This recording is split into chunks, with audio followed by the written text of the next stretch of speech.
This episode of How To Wrestling was brought to you by our lovely backers over at patreon.com/HowToWrestling, where hey, if you like this show and you want to support it, keep it ad-free, you can get access to nearly a decade of fabulous audio goodies for your ears. I'm talking pay-per-view reviews from AEW and WWE going all the way back to the heady old days of 2016, all through the pandemic and beyond. Our pay-per-view classic series where we review classic pay-per-views from WWF, WCW, AWA, TNA, New Japan, and more, most recently featuring a wrestling bear, no less. Our Totally Divas series, How to Revisit It, and so much more. Get access to that whole catalogue now. Support the show for as little as $5 a month, and you get at least 2 new pieces of content each and every month. The big month for us here, we've got some huge news. Make sure you listen to the episode to find out all about it. So let's head on down now, New Zealand style, and find out all about these sheep-herding ne'er-do-wells. It's time for How To Bushwhackers.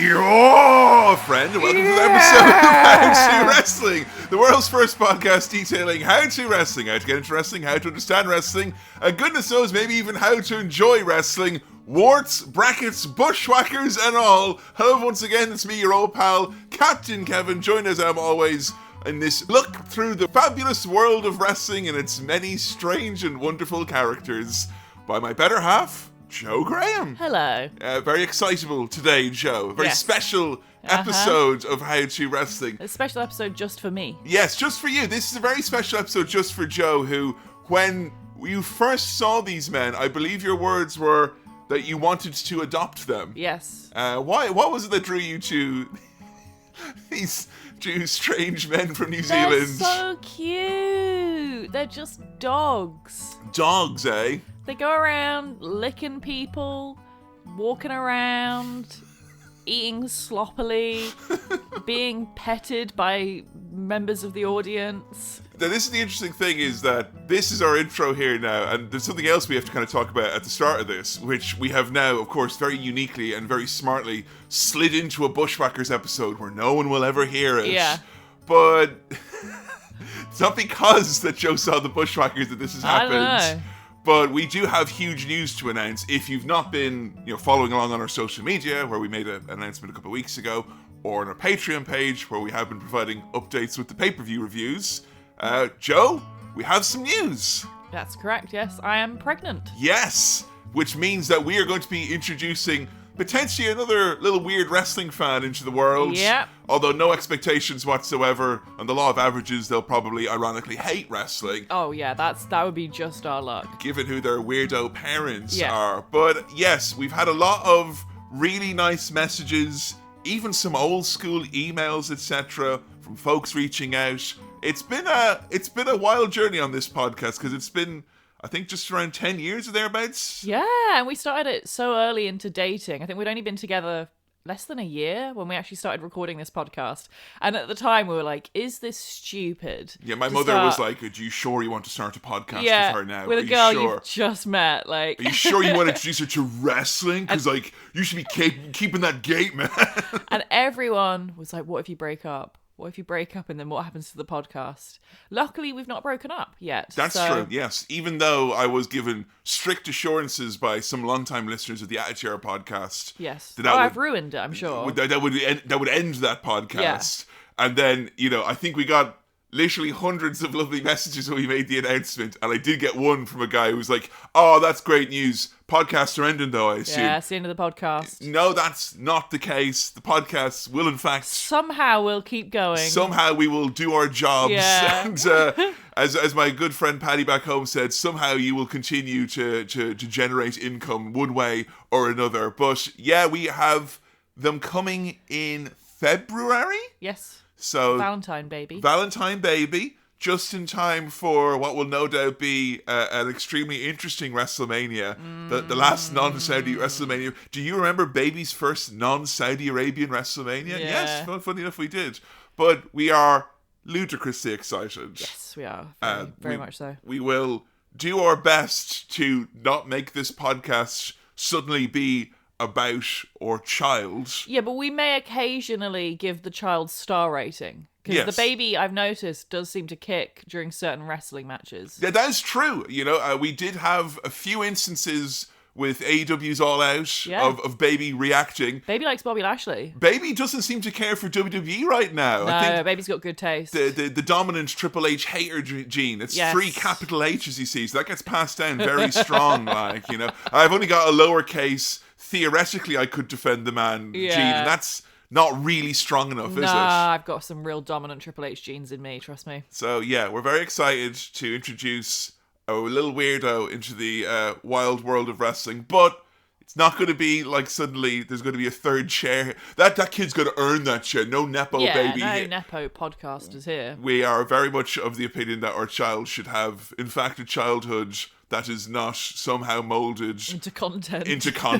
That's, much, I mean, but that's kind of, you know, not to get too crazy deeper into it, that's kind of always been our motto with these things. There's folks whose content creation is basically their life with the phone pointed at them. For us, we like to sit down once every few weeks, talk about some oddball wrestlers. Yeah. And you might find out a little bit of something along the way. And case in point, special pregnant ladies' choice, Luke and Butch. See, maybe I did one. I haven't done the math, but when we did WrestleMania 5, which I believe is what prompted us to do this episode, I think so, yeah. Pay-per-view classic, I may have been pregnant and unknown to you, very yes. broody, like, because I was so taken away by how cute these guys were. I was literally like almost in tears at one point, being like, they're so cute. Is this a good time for me to bring up my list that I've been keeping on my phone?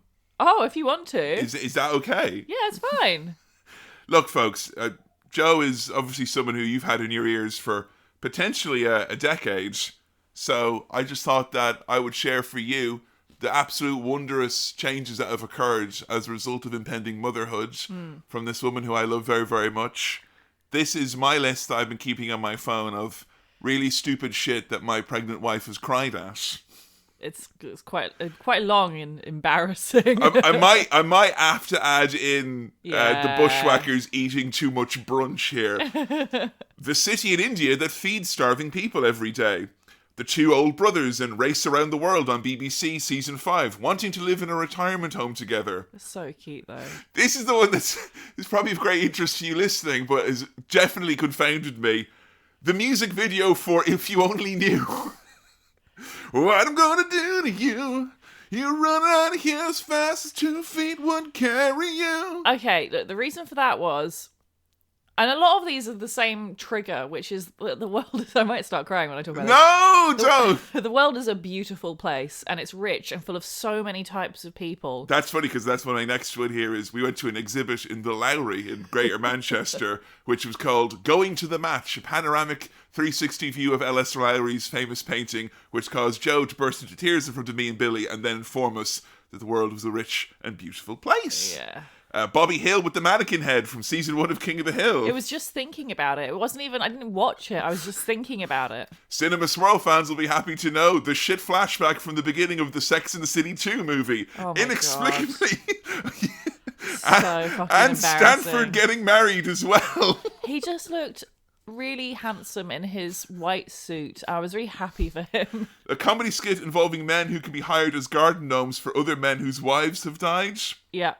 Ernie, the fastest milkman in the West. It's a really sad song. The ending of Weapons, brackets 2025. Oh, yeah, because children are awesome. Yeah. No spoilers, but that was my takeaway from that movie is children fucking rock. Yeah, we both looked at each other afterwards being like, our child would do that if push came to shove. An Instagram video of a homeless man getting a haircut. They're really touching videos, and I just kept thinking that he's someone's son. Like, he was a baby once. And last but by no means least, the episode of King of the Hill after Peggy has fallen out of a plane and has all of her arms and legs and back broken, rocking a baby with her big toe. That made me cry so much. It did. It was really sweet, though. Yeah, don't you be falling out of no planes now, okay? Plan on doing no skydiving. Safe travels for you. Instead, you're going to be looking at the Bushwhackers. Yay! Part of a section of wrestling history that seems to cross over into a few different interests. One which is kind of like characters who get maligned a little bit, who I feel like you seem to be very drawn towards when people like kind of hate on kind of slightly silly ragtag owl shite. I love wrestlers who are goofy characters from the 90s, who then it turns out had a really serious career, like in the territories or whatever. Yeah. I don't know, I just get really defensive about it. Like, I feel so many people look at gimmicks like that the wrong way around. They think of it as being like, oh, they were amazing in the territories, and then Vince McMahon ruined them. And I guess the benefit of me being a newer fan is that I come into it backwards. So Yes. for me, it's these goofy characters who have this amazing lore and backstory, and it's just so exciting to find out that stuff and then be like, you know, like Doink the Clown being like, oh yeah, he's a silly character who I really enjoy and is a lot of fun. He's brought me endless Maniac joy. Matt Bourne back in the day. It's a legitimate, fantastic wrestler, and it's just like, it's so cool. It makes me feel, I don't know, it makes me feel like I have access to a hidden knowledge. Yeah, with many wrestlers who kind of rose to prominence perhaps later in their careers or against the backdrop of kind of a sillier or goofier time, it feels like it almost front loads their entire story, you know, because this is the thing that gave them national exposure, or this is the thing that people grew up with. And the Bushwhackers fall into this very interesting category of, there's a lot of people who grew up with them, who have very fond memories of them, you know, from their childhood or whatever. There's a lot of people who grew up with them, though, who have this kind of like, oh, I can't believe I like the Care Bears. I can't believe I like Barney the dinosaur. Like, it's this kind of reflection of their own silly innocence, or like that they were entertained by something in wrestling that we in modern times view to be something less than, like silly stuff. Yeah, it feels uniquely wrestling because I don't look at anything I enjoyed as a child. I don't look down on it. I actually enjoy pretty much everything I enjoyed as a child. I still love to this day. But even if there was something that I didn't love, I wouldn't be like, ugh, yuck, that's for babies. Because like, well, yeah, no shit, I was a baby. So like, why wouldn't I like it? I just find it bizarre. And that's why I appreciate having you. Because you have been through this. You know what it's like to be into something that's targeted to children and then grow out of that hard. I mean, I always will bring up my earliest memories of watching wrestling, which I think would have been like kind of 92, 93, when a little bit of the American wrestling would be included on the ITN broadcasts. I remember seeing like Ultimate Warrior or Undertaker putting people in body bags. And that immediate, like, you know, it's an that's for kids. Like, you see these larger-than-life cartoon characters and it draws you in.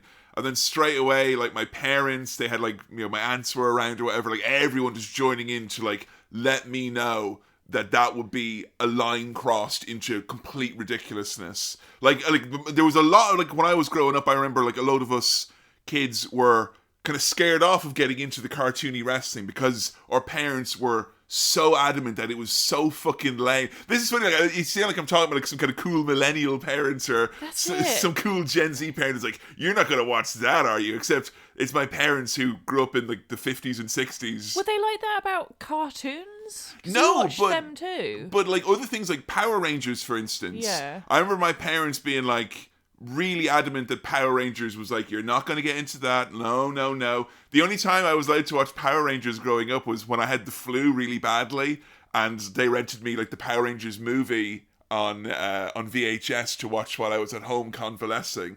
And I was like, yeah, I like the Power Rangers now. But like, I that was one of the things I remember carrying with me on the playground. I was like 7 years old, being like, you like Power Rangers, you like wrestling. Oh my god, and I think, you know, us having a kid, I think we're very cognizant of the fact how impressionable children are. I've been thinking about that a lot. I just find it fucking weird and very strange as an adult to be judging what a child can, like, even today, I guess, because I see people my parents our were age. tastemakers.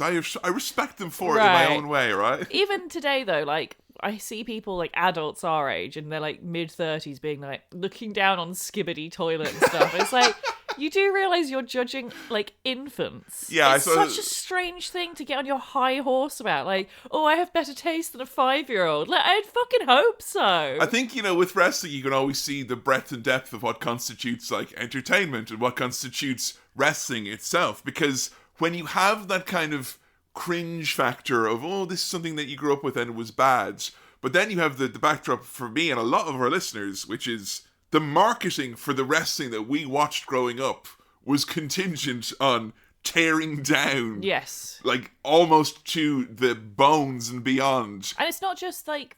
That's, I think, is where it gets out of wrestling. Because it's not just wrestling that did that. It was the whole culture. Everything about the 90s and 2000s was about not that for kids. Yes, it's the same ethos that made us all grow up thinking that the Bushwhackers were the worst thing in the world, that led to chewing gum marketing executives use the branding line, for us, not them. Yeah. It's this idea that, like, for something to be cool, it has to be at the expense of something that came before that was tedious and was bad and whatnot. And the Bushwhackers absolutely exemplify that over and over, because there is this style of kind of cartoony wrestling that kind of gets melded in with, well, wrestling took a downturn in the mid-90s, and it's an easier narrative to tell that it took a downturn because of exclusively the cartoony, family-friendly, childlike whimsy and nature of it, as opposed to, like, I don't know, a steroid scandal, for instance, or federal government investigating them, or like bad booking. Yeah, or like stars departing for greener territories, or greed coming at the expense of creative opportunities, or just good old-fashioned burnout. Yeah. But it's funny to look at, like, some characters like the Bushwhackers and people be like, they were everything that was wrong with a period in wrestling where everything was bad. And then you look at them when wrestling was in its absolute golden heyday, and it's kind of the same. Yeah. And you can't really point at that and say that was bad then. I think times change in wrestling, but certain things, when you look back long enough, feel quite evergreen. And it's been very interesting, this journey, because the Bushwhackers weren't always the... I mean, what is their character as it was known at large? These men from, in brackets, down under, and we'll get to that perhaps erroneous naming in a little bit. They are... they are men from New Zealand who are... They're allegedly from the bush. I didn't even know, to be honest, this was educational for me. I've never heard of New Zealand having a bush. I don't know if it's true, if it has one or not. So we had a lot of Australian fans get in touch, where I think a huge bone of contention with the Bushwhackers is the fact that there are these caricatures of being from, you know, the wilds, yeah. And it's like, well, whatever Australia is, we're going to just attach that to New Zealand. And I think there's a lot of Australian fans who grew up resenting the cultures being kind of swirled together. As an Irishman and you're English, our cultures often, usually one more than the other, gets swirled in together or mistaken for one another. And I think a lot of that kind of nomenclature that was chucked onto the Bushwhackers is viewed quite negatively by a lot of Australian fans, because they view it as that kind of Crocodile Dundee, cartoony gimmickry of Australian culture that was then put on lads who weren't even from Australia. I can totally see why that would be really annoying, because, like, from my understanding of the bush, it's like, well, the closest thing I can compare it to is, like, there's certain parts of America which are wilderness, and there are severe survivalists who really are, like, tough as nails. You see them on, like, Alone and Outlast and stuff like that. Like, just, like, these really fucking tough survivalists who have, out of necessity, learned all these skills like hunting, fishing, survival, and stuff like that. So that all sounds very badass, like, not necessarily a cartoony thing. It's badass. And then to put it on New Zealand, which, again, I feel for the New Zealanders as well, because, like, they have their own culture, which doesn't ever get represented really anywhere, because it's such a small nation. I mean, I was telling you, there's, like, a whole subreddit of maps that don't have New Zealand on it. This was insane to me, because New Zealand, in my mind, is like, it's in 2025, it's either, I would consider to be one of the most, like, beloved countries. Like, people want to live. It's actually a problem in New Zealand right now that people like it too much. They want to go there without fully understanding, like, what that might do to the country or whatever it is. And yet it is often not even drawn on a world stage. Bizarre, because you'd think a lot of maps, especially like modern maps, come from like satellite data and stuff like that, but even still it gets missed off. It feels like intentional almost. Yeah, so what's interesting about that is then, like, this Bushwhackers gimmick, which people would come at you and go, oh, it's just kind of like a Crocodile Dundee thing. And I was like, yeah, I've seen Crocodile Dundee, and I know a lot of the kind of stuff that was used in that movie, like, you know, hats with the corks on it and boomerangs and good day mate and stuff like that. And then I was like sitting down, we've watched a lot of fucking Bushwhackers skits and a lot of sheepherders promos, etc. as well. A lot of warbly footage on our viewing this time round. And I don't want to say that I don't accept that there's a lot of that kind of stereotype has been associated with them, particularly with the name, like the Bushwhackers. I get that. Yeah. But, like, they are not really that. They are No. their own unique invention. And what was kind of interesting to us as we looked into it was that the Bushwhackers, which is accepted as being this kind of cartoony gimmick, and then the sheepherders, which is this whole other world, brother, of this hardcore, barbed wire, violent, bloodletting badasses, they're way more similar. Oh, God, they are the same, and much more similar to one another than I would say one is to some movie that Vince McMahon definitely didn't see in the 80s. No, I'd say the main difference, I guess, between the two is with the early vignettes Vince filmed for the Bushwhackers, a lot of it was around food, and that has become kind of like a central tenet of the Bushwhackers, which is that they kind of make out that when you're in the bush, you eat like roadkill and stuff a lot of the time, or tins of sardines, as it yeah, might actually, be. that's true. It's mostly tins of sardines. Yes, move over, Joe Rogan. The original mercury poisoned fellows were in fact none other than Luke and Butch from the Bushwhackers. But yeah, it's a lot of eating kind of gross, stinky food with their mouths open and then like getting it everywhere. Yeah, there are two guys who definitely are like, if you're to boil down Vince McMahon's like favorite things, like his top 3 funniest things, they will usually top 5 funniest things. They'll probably take up 2 or 3 of those top spots. Yeah, you know. But the men themselves individually aren't necessarily just those caricatures that we knew and have heard of or have been maligned or whatever. Because like for me growing up, the Bushwhackers was like the ultimate punchline of like what bad wrestling is. You know, it's Joint the Clown and the Bushwhackers, you know, and maybe Honky Tonk would have been thrown in there as well, except he made... my 3 favorite wrestlers. Except that he made such an absurd point about trying to disprove any kind of childlike innocence about his character as the 90s rolled on. So the two men, as individuals, interesting stories. Oh my God. They are so interesting. And because as well, like, I'll just quickly say, because we've not really talked about it, the sheepherders... One of the main differences between them and the Bushwhackers as well, like, is that the sheepherders had very bloody, violent matches, whereas the Bushwhackers were polar opposite of that. Everything was very safe, not many bumps, very light, because they were nice and, you know, in their 40s at that point. Whereas the sheepherders, they have these kind of like extreme match types, which we'll talk about throughout the episode because they had so many, but there's one in particular that comes up a lot, the coal miners glove match. Guess what Joe's new favourite obsession in wrestling is? Yeah, drinking game. I take a shot every time you hear coal miners glove match. But what I love about their stories is that they're such violent wrestlers, and then you hear about their childhoods and you're like, oh, it kind of makes sense why they ended up doing that kind of more hardcore style. Yeah. Because they are legitimately really fucking tough men. We read about their backstories in a book that came out just, I believe, 2 or so years ago. It was just before Butch passed away. So Luke is still alive to this day, with his hair as jet black as it was when he was in his 20s. But their story is really, really unique, not least because we're talking about men who broke into wrestling in New Zealand in the 1960s, which I can't think of a further ways away than where we typically will find our stories in wrestling. So I loved it so much, learning about the different entryways of coming into wrestling, because you never hear about that side of the world getting into it. You hear about it, obviously we've done a couple episodes on Japanese wrestlers. Japan has its own rich culture of wrestling, but from someone who's more, you know, in New Zealand, where it has actually its own history of wrestling, its own territories as it were, it was so interesting just hearing about like what it was like being a wrestler there, and with all the laws and changes that came into that country. Because they're obviously quite isolated in some ways. Like, I mean that in respect of kind of wrestling culture, because they were closer. And like, you want to talk about globetrotting, they were closer to places like Singapore, Malaysia, and Japan itself than they were from any of the territories in America or Europe or anything like that. So it was kind of it was a globetrotting adventure, which we've had many times on this podcast, but never quite in this way. No. And I think also that's exemplified by their actual early days of growing up and whatnot, which made them seem like, I don't know, just very unique.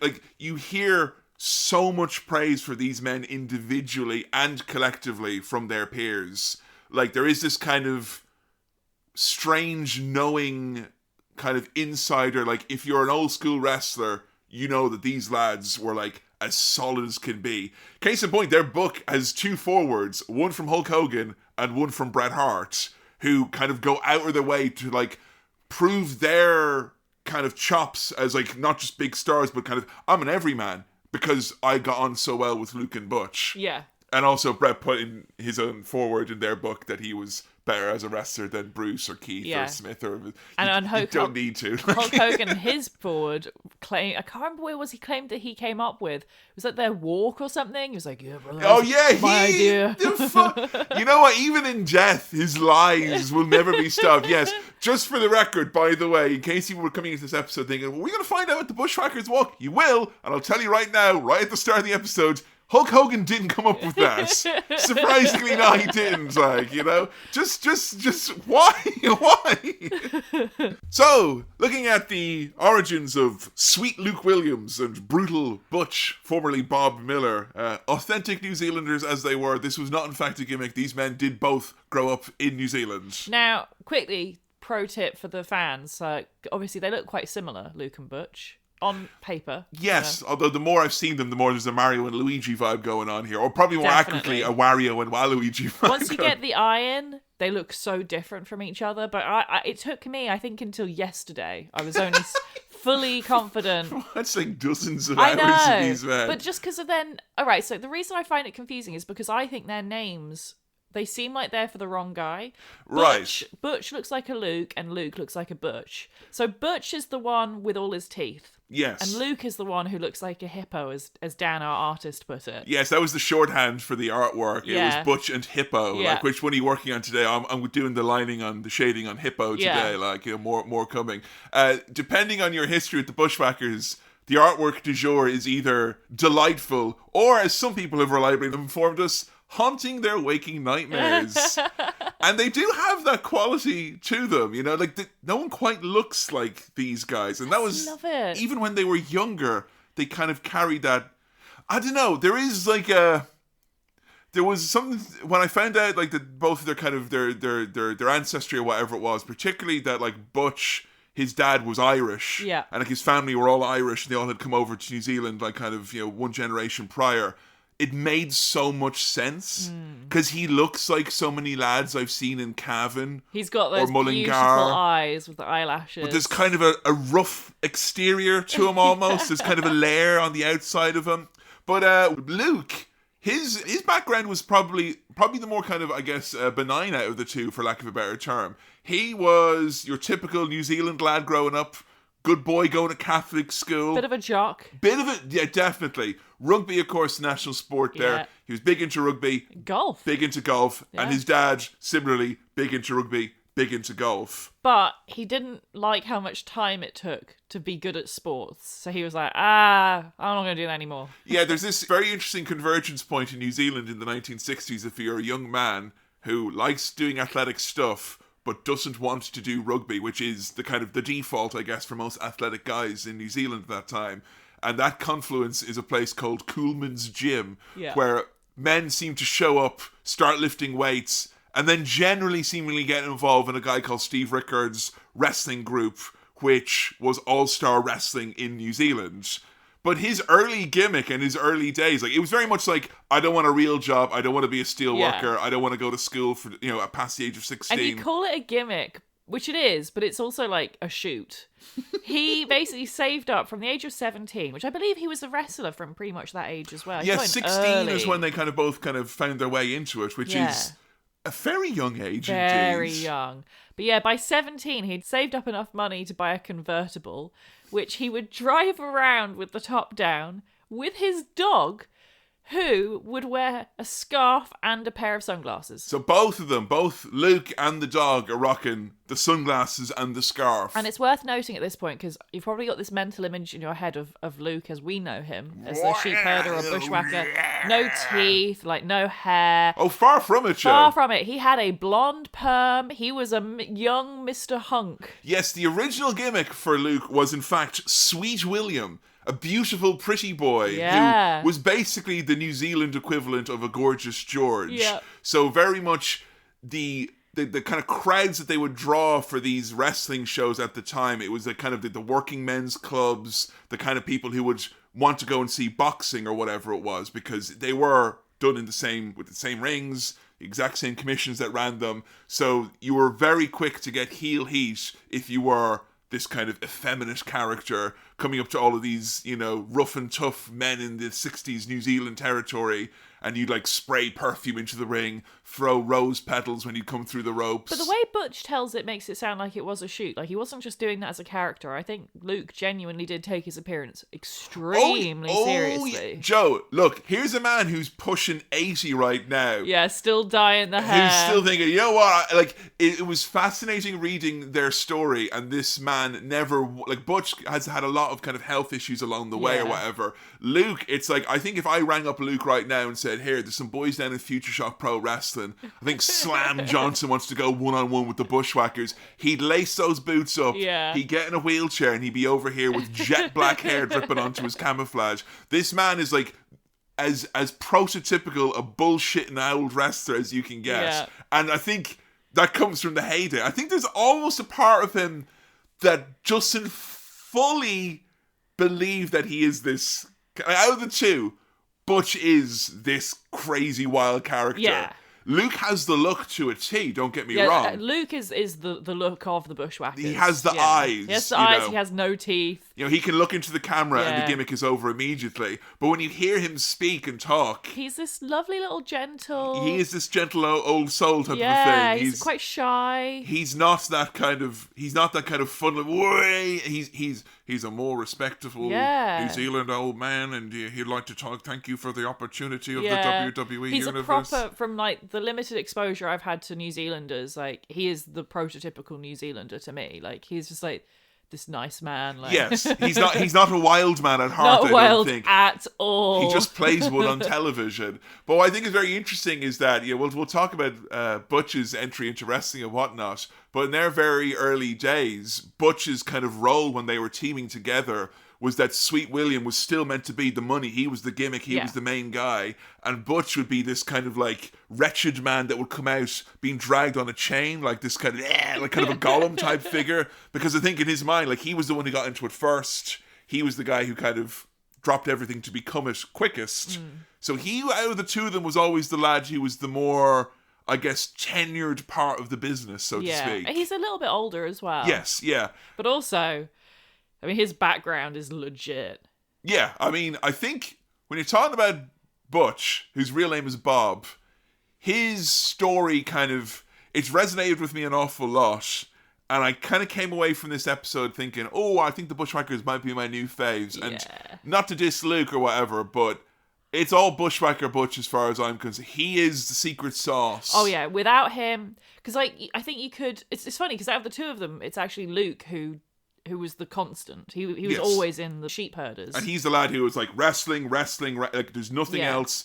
He was single his whole life. There wasn't family tying him back or anything like that, or even roots in New Zealand. It was just wrestling. I want to travel the world. I want to do wrestling. Full stop. But in terms of understanding the gimmick and what makes it special, it's Butch. Yeah, and a big part of Butch's kind of childhood and growing up was the fact that he was born with 2 club feet. Right. So that's something which is less common in this day and age, and also that there is kind of the type of treatment that happens very, very early. It can be corrected a lot more kind of routinely now. But obviously, him growing up, he was born in the 40s. Yeah, Jesus God. fucking Christ, we're going back now. So the 40s in New Zealand, it basically meant that he had to be either in a wheelchair or have braces and crutches. Like, he didn't get to have a typical childhood, running around and hopping and skipping and jumping like you would have expected a child of New Zealand would have. If I remember the book correctly, he didn't fully learn how to walk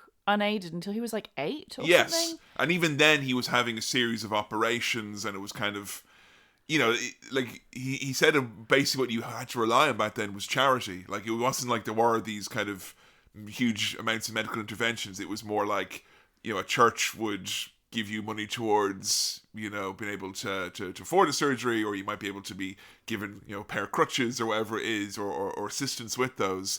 So it's a fairly hard road to go, which I think might explain that once he did kind of, in his teen years, find the ability to be able to walk and to, go out and about and go on adventures and stuff, he kind of jumped into that, like, with both feet, so to speak, like, quite hard. And his dad, who seems to be a stereotypical hard drinking, hard working, hard fighting Irishman who's found himself in New Zealand, he was more than happy to aid him on that quest. The stories about his dad are insane. Seriously. His dad is a cartoon character. Yeah, like, kind of the guys who they would draw in Bugs Bunny cartoons to show you, like, hardcore workmen. Yeah. Like, type of guy who legitimately was digging, like, his job was he dug ditches. Yeah, but they didn't have any equipment. Yeah, so he had to dig it by hand. So apparently the guy was, like, built like a bodybuilder, even though he never worked out. He just did his job. There's all these stories of him, digging massive trenches on sides of roads and stuff like that in New Zealand, and then there being cave-ins on top of them, and then it's up to the other lads who've been there sweating all day with pickaxes and shovels just to pull them out. So he's literally was buried alive on several occasions. And I think a story that encapsulated the type of man, or the type of cut of Irish character that you were dealing with, was that he never told his son that he had a brother, and his brother showed up one day in New Zealand unannounced. I'm your uncle. Yeah, I'm your uncle. But instead of saying, hey, I'm your uncle, that's your dad's brother, welcome to the family, instead, this wild man ran into the house, went, wah! Pretended to have a heart attack and die in front of him, and then jump up on the table going, wah! I'm your uncle!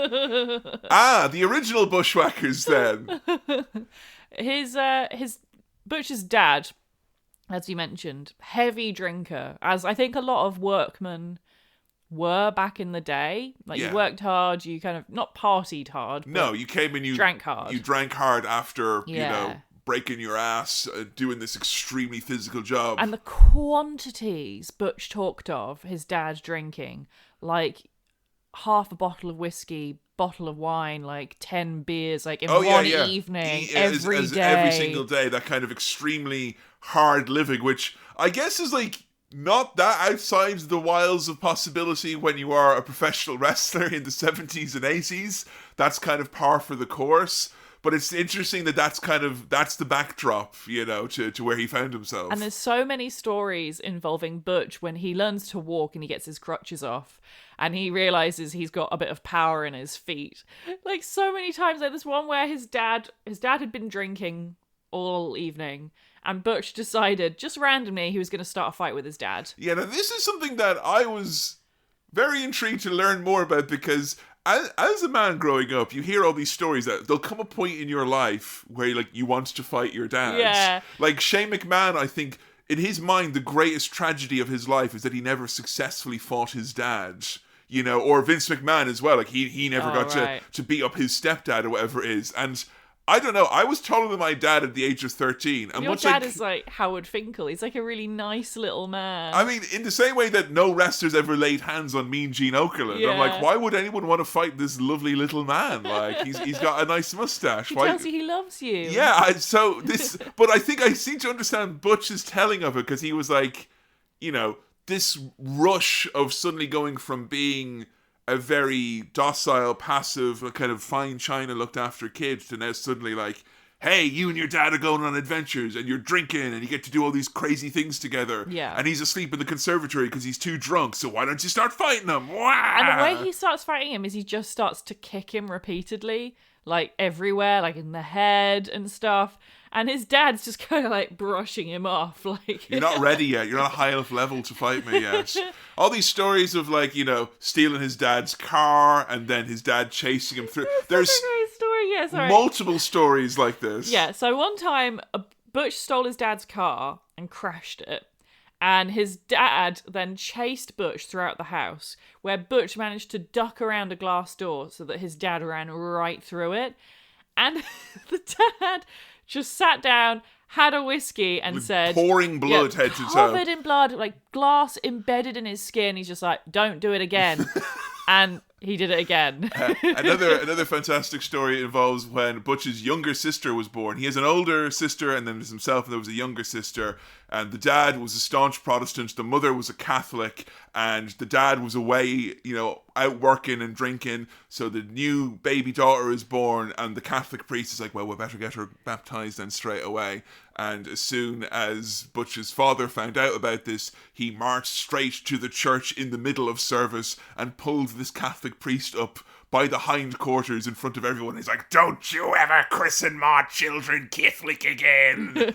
So, there's hey, Catholics take that kind of stuff all the time, Joe. Oh, I'm sorry. That's what it's like, you know. Well, of course, you grew up in Cambridge, so it's like, I don't know, you were christened under the harvest, like a giant bread. We worship the bread. You worship grain and stuff like that instead. But another interesting part of Butch's childhood was that, so obviously his dad, very tough, very hardworking, but he loved to hunt. And they did have, they may not have had access to the bush, as it were, but they did have access to a lot of wilderness. And so Butch's dad would take Butch hunting from about the age of 6. Yeah, stalking deer, wild boars, all that type of stuff. This part of the gimmick, at least as Butch pertains to, it's real. It's 100% a shoot. And it's like, it's interesting because so many times throughout the career of the sheepherders later, he comes back to New Zealand for family reasons and whatnot.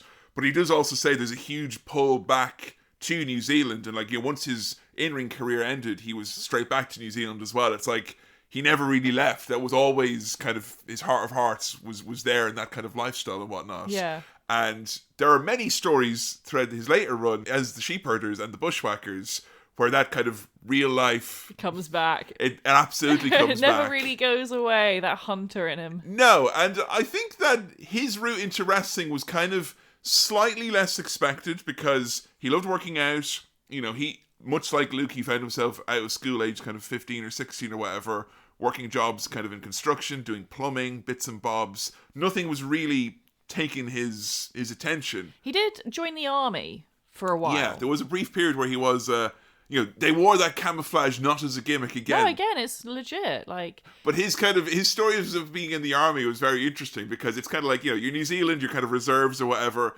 I thought it'd be like my dad's story of being in the army, which is seems to be like some sort of a daycare for wayward teens where he would go and drink a pint age 16 and then see an armoured car and then tell his children growing up he was in Vietnam. But Butch, he was actually a demolitions expert. So he would have worked with making explosives and stuff like that, like bombs. And part of his training was they would send groups of young men out together on kind of survival expeditions to look after themselves. They'd have to I did something kind of similar in Air Cadets, where they go out and they have to plot land, orienteering. Find your way back. But you have to also survive while you're on your route. And Butch and his troop, because Butch was so good at hunting and survival with his dad, he'd had so many years of experience, it came so naturally to him, that they finished the route in what would have been literally the fastest time ever in the army. So they'd have a whole week and he's done in an afternoon. He's done in an afternoon, yeah. And so he was like, well, boys, we can finish now and we can go on record as being the fastest ever to do it. Or, if you like, we can just spend the rest of the next few days hunting, fishing, hanging out, drinking beers, just kind of having a good time. So they did that. And even still, they finished before everyone else. That's how good he was. So he finds himself in world famous in New Zealand Coolman's gym, clanging and banging weights. And I would say one thing about Butch, which I was kind of shocked to see over the years. That dude is a fucking tank. Yeah. Neither of the sheepherders were particularly tall or large men, but out of the two of them, Butch, he's all forearms and sternum. That man is literally like a boiler on 2 legs. It's ridiculous. And the route through was just people being like, hey, at this gym, we do some kind of wrestling things. We do some boxing and whatnot. They're a little bit kind of, what's the word? Not very forthright about how much they knew it was a work or a shoot straight away. Yeah. Which is often, I think, the case when people come in those very, very early days. But wrestling in New Zealand in the 60s, very, very different from wrestling as you and I might know it, Joe. They go through the old UK system, which was through rounds. And the idea of having these rounds, which are then judged and whatnot, and there's points that are held, It keeps it kind of in line with boxing. It makes it seem legitimate. And that was the idea, was to have this ruling in effect here, these rounds, which would make this, show feel more legitimized and feel more real. What I found so interesting about this was that not only was it the UK system in terms of the rounds, but also in terms of the in-ring action. It was apparently a lot more catch as catch can, the style that both men grew up on. Yeah, they did it was modelled very closely after, because, part of the Commonwealth and whatnot, and they took it kind of quite seriously. It was a lot of the kind of the expats and stuff that ran the shows, to the point where, far from, throwing the high-flying punches and kicks and strikes and all that, it was run and promoted and overseen by the New Zealand police force. That's wild. So the police were the ones they were like the athletic commission. They were technically not the promoters, but they would be the people who would license the promoters. When you would have the shows ongoing, they would be the kind of the rule keepers and whatnot. If you threw a punch in a New Zealand pro wrestling match in the 60s, a policeman would come in and reprimand you. Wow. You were liable to have a criminal record for not playing the rules. And That's so weird. The other thing that they did as well was that they had to measure the ring ropes, and if your ring ropes weren't the proper length and whatnot, you wouldn't be licensed. Now, as the years went on and on and on, it felt like it was a game of one-upsmanship between the workers who were trying to keep the truth of what was going on from the police force. Yeah, it seems like the police were getting worked a little bit. But also the police, at the same time, like many of the athletic commissions you would hear about in America, were kind of like, the ring apron's not the right shade of beige, that's $100. Like, they were both kind of trying to work each other. Yeah. And I just think it's always really funny that the more legitimate wrestling tried to be back in those days, the more kind of hilariously corrupted ended up being. And you can try and make it legitimate in this kind of sporting event, and no punches and no fists and no shoes of a certain length being used. Bob Miller, Butch, his first gimmick was the Fighting Leprechaun, and he came out in a silly lime green leprechaun outfit and all that. So still silly wrestling and all that, The promotion back in those days was run by a name named Steve Rickard, who they go out of their way in their book to tell stories about over and over, was a steaming drunk. This is a common thread among promoters that they've worked with. Yeah, they're very... I mean, how would you describe their viewpoint of the promoters? Because it's not this complete, fuck the promoters, full stop type of a business, like you see with a lot of wrestlers at that time. No, but there is also... I think they've got a really smart outlook, the Bushwhackers. Both of them have their heads screwed on really well when it comes to the kind of the distance between being one of the boys and a promoter. Yeah, because, there's people like Roddy Piper, and they're like, the promoters, fuck the promoters. Like, if they come near you, bite their head off, treat, Yeah. And that comes with good reason, that type Absolutely, of attitude. yeah. But also, I think they realize that the promoters, in many cases, are very malleable. Yeah. And that is kind of where a lot of their early career finds themselves, is trying to find circumstances to manipulate the promoter who's always drunk, or to be the last person who gets in his ear. So much of their early days is do you get a shot or not? Well, you get your shot because someone whispers in his ear when he's had his last drink, and he's decided that other guy's a piece of shit. Yeah. It's very much preparing you for the real politicking that comes in the Americas later on. Yeah, for sure. And a very early outing for Butch, this is very intriguing to find out, was he was put in... he was only 6 months in the business at this point, a very young lad. He was put in the ring with The Rock's grandfather, High Chief Peter Maivia. Wow. So Samoa had gained their independence from New Zealand. It used to be ran as part of the Commonwealth. They were kind of... you're English, so you might know better than me. No, I don't. But they had a viceroy or whatever it was, and they had their independence, 10 years of independence, and the way they were going to celebrate this was by having Samoan wrestling superstar Peter Maivia take on the evil colonizing bastard Bob Miller, and he was very scared to be in this situation because I think it's easy to forget how seriously crowds took wrestling back in those days. Yeah, that's again the thing that comes up often in their book, is just how dangerous it would have been back in the day to be a heel. Yeah, and he's coming out saying we're going to celebrate 10 years of your independence by putting you back underneath our control. Yeah. I do find it very frequently hilarious, because I just think in New Zealand, I think of somebody nice bits of culture and whatnot. Yeah. Just think of the evil New Zealander as this trope that seems to kind of only exist in those kind of Polynesian islands where they were kind of under their control for a long period of time, or in wrestling at large. Yeah. Because I think a lot of people grew up in America thinking that New Zealand were coming to get you. They are our enemy. New Zealand are our enemy. But yeah, like this is an early story of him like having a match against someone and it becoming a near riot.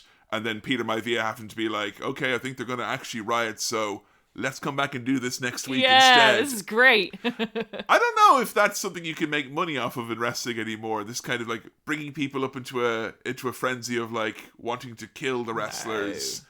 And then, we'll make a bit of money out of that later on. Nah, way. No. It's a completely unrecognizable part of wrestling. Last thing we had even close to that was ECW. And even that, nah. Even that, the fans would pride themselves on. They would never be the type of people to be worked into wanting to come back and see something.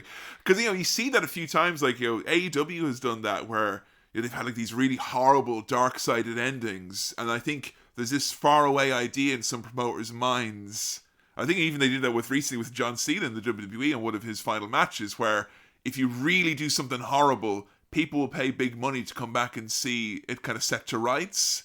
But I think in this day of never-ending content, it's just another blip on the radar. And also, I think that only really worked in the territories because the shows are in the same kind of place, like week after week. Because you can't realistically now, if especially in like a WWE or an AEW, those types of shows where they're always on tour. So if you have an outcome of a match that you're like, I really want to see, what happens next week, you're going to have to watch online. That's it, yeah. It's no longer a touring company in that sense. You can't tour with a company like WWE anymore unless you're a billionaire. Yeah, even though it's strange, it feels like that is more of like a touring company that happens to be a TV show, kind of now more than ever. But they find themselves being paired up together literally because, Sweet Williams' usual tag team partner isn't available, and Butch has been kind of used as kind of a steady hand here and there, being plugged in whenever you need a fighting leprechaun, I guess. And they find themselves just being paired up just for a few shots here or there. But they get on quite well. But it's not like this best friend type of business. It feels like they tolerate each other a lot. They were close. But anytime there seems to be an instance of wrestling of two guys who are partners being like, you're my best fucking friend in the whole wide world, man, it almost always ends in tears. Yeah. And despite the fact that they were teaming for nearly 40 years, it doesn't seem like there was ever an ill will spent moment between them. No, I think they just got on really, really well, but I don't think they were... I think in some cases in wrestling, it's almost like codependence. Yes. And I don't think that's the case, which is funny because like there are several moments throughout their careers where it's like, one of them is horribly injured or under the influence of a lot of alcohol or drugs where they have relied on each other, but it never feels like they can't manage without the other one. Yeah, I think that they were able to kind of keep on trucking. Yeah. I think the fact that they could prove that they didn't have to be as codependent meant that they were a lot more kind of confident doing so. And I think first and foremost, what they really respected about each other was their professionalism. They both take the business very seriously, but not too seriously. So the 70s, when they're kind of getting into their early years teaming together, sees them working in Australia. And Australia was a lot more affiliated with the likes of the NWA. Even though New Zealand did technically have an NWA branch and whatnot, Australia, because of a promoter named Jim Barnett, he had a kind of a through line of like, if you wanted the world champion from the NWA, like a Ric Flair or a Dusty Rhodes or a Harley Race, the chances were, if they were going to go over that neck of the world, they were going to go via Australia, via Jim Barnett. And what's kind of crazy, and I can't imagine it being this way, like, ever in a local promotion now, where you would have your local homegrown talent, but it wasn't like in the territories where, hey, we'll bring in the champion to kind of make the homegrown guy look good or whatever.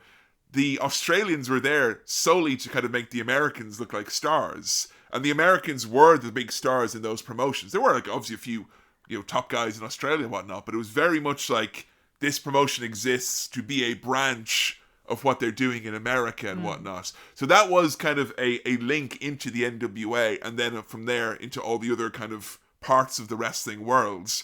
A very, very interesting thing that we found out, that we immediately were like, 5 or 6 chapters into this book, we're like, bullshit, okay, this book isn't worth fucking shit. See, if it was Luke who said it, we could probably have discredited him. He's working us. But it's Butch. Surely not honest Butch Miller. Yeah. So Butch found himself very early doors. It was like 1972 or thereabouts, being brought over to work in Japan and do a few shows for an Antonio Inoki production.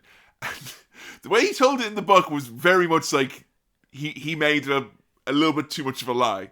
But it did in fact actually happen. Yeah, that's it. He sets it up in such a way that you're like, oh, it's just one of those wrestling lies. Like, So yeah. Wrestlers always lie about shit like this. There's no way. I remember when he brought it up, you were like, that's a lie. And I was like, is it though? It feels, I don't know. There's something about it's like real. And you were like, no. It's not a lie if you believe it, mate. Yeah. And you were like, I'll just check, okay, just to put your mind at ease. It's So like, in no the book, way. In the book, he's like, I was chosen to be the first original Tiger Mask, a masked wrestler who would then inspire a series of mangas and animes and several other iterations will come thereafter. Sure. And like, I was literally like, I'm reading Brett's book for the Attitude Era podcast series over on Patreon at the same time. So I was like, I'm literally reading Brett in like 10 years after the fact, wrestling the original Tiger Mask. Yeah. And it being this, obviously, like, it's something that came then. But we then were like, look, let's just Google it. Let's just see check. if we can find out.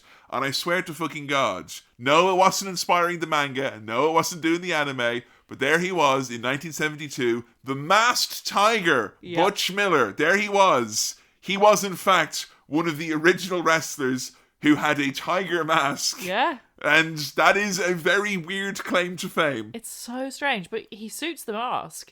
The pictures of him look very cool, and you can tell from the pictures that it's him. His eyes are very recognizable.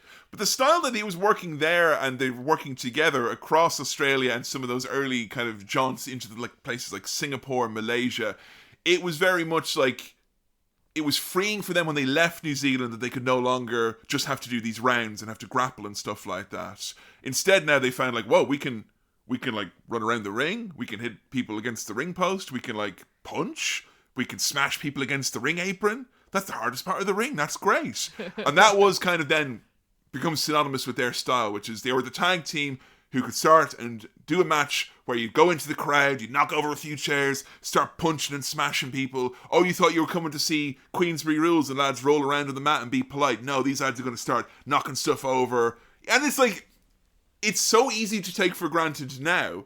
Because if a match does that now, you're like, oh, shortcut, is it? Yeah. Oh, you're going to roll around the ring, are you? But back in those days, like in the 70s particular, it's like, oh, wow, like this is something that you expect to be kind of a game of sportsmanship. And I think New Zealand had kind of been very isolated in trying to pretend to be like, because, you look into the 70s in the UK and there was all sorts of crazy characters like Kendo Nagasaki and all that stuff.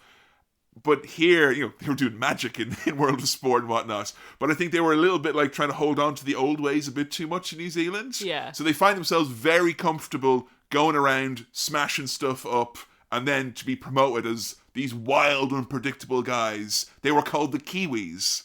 And that was, in its own right, a notorious enough gimmick in the early days. But like they talk about going to like Singapore, and they promote matches just by like go down the street. There's people drinking in the bars, and they go over and start knocking shit over and go, rah, rah. And people are like, well, I'm going to go see these lads wrestle tonight. I want to see put some manners on these rough New Zealanders. Doing the country a disservice there. I always thought you guys were meant to be polite.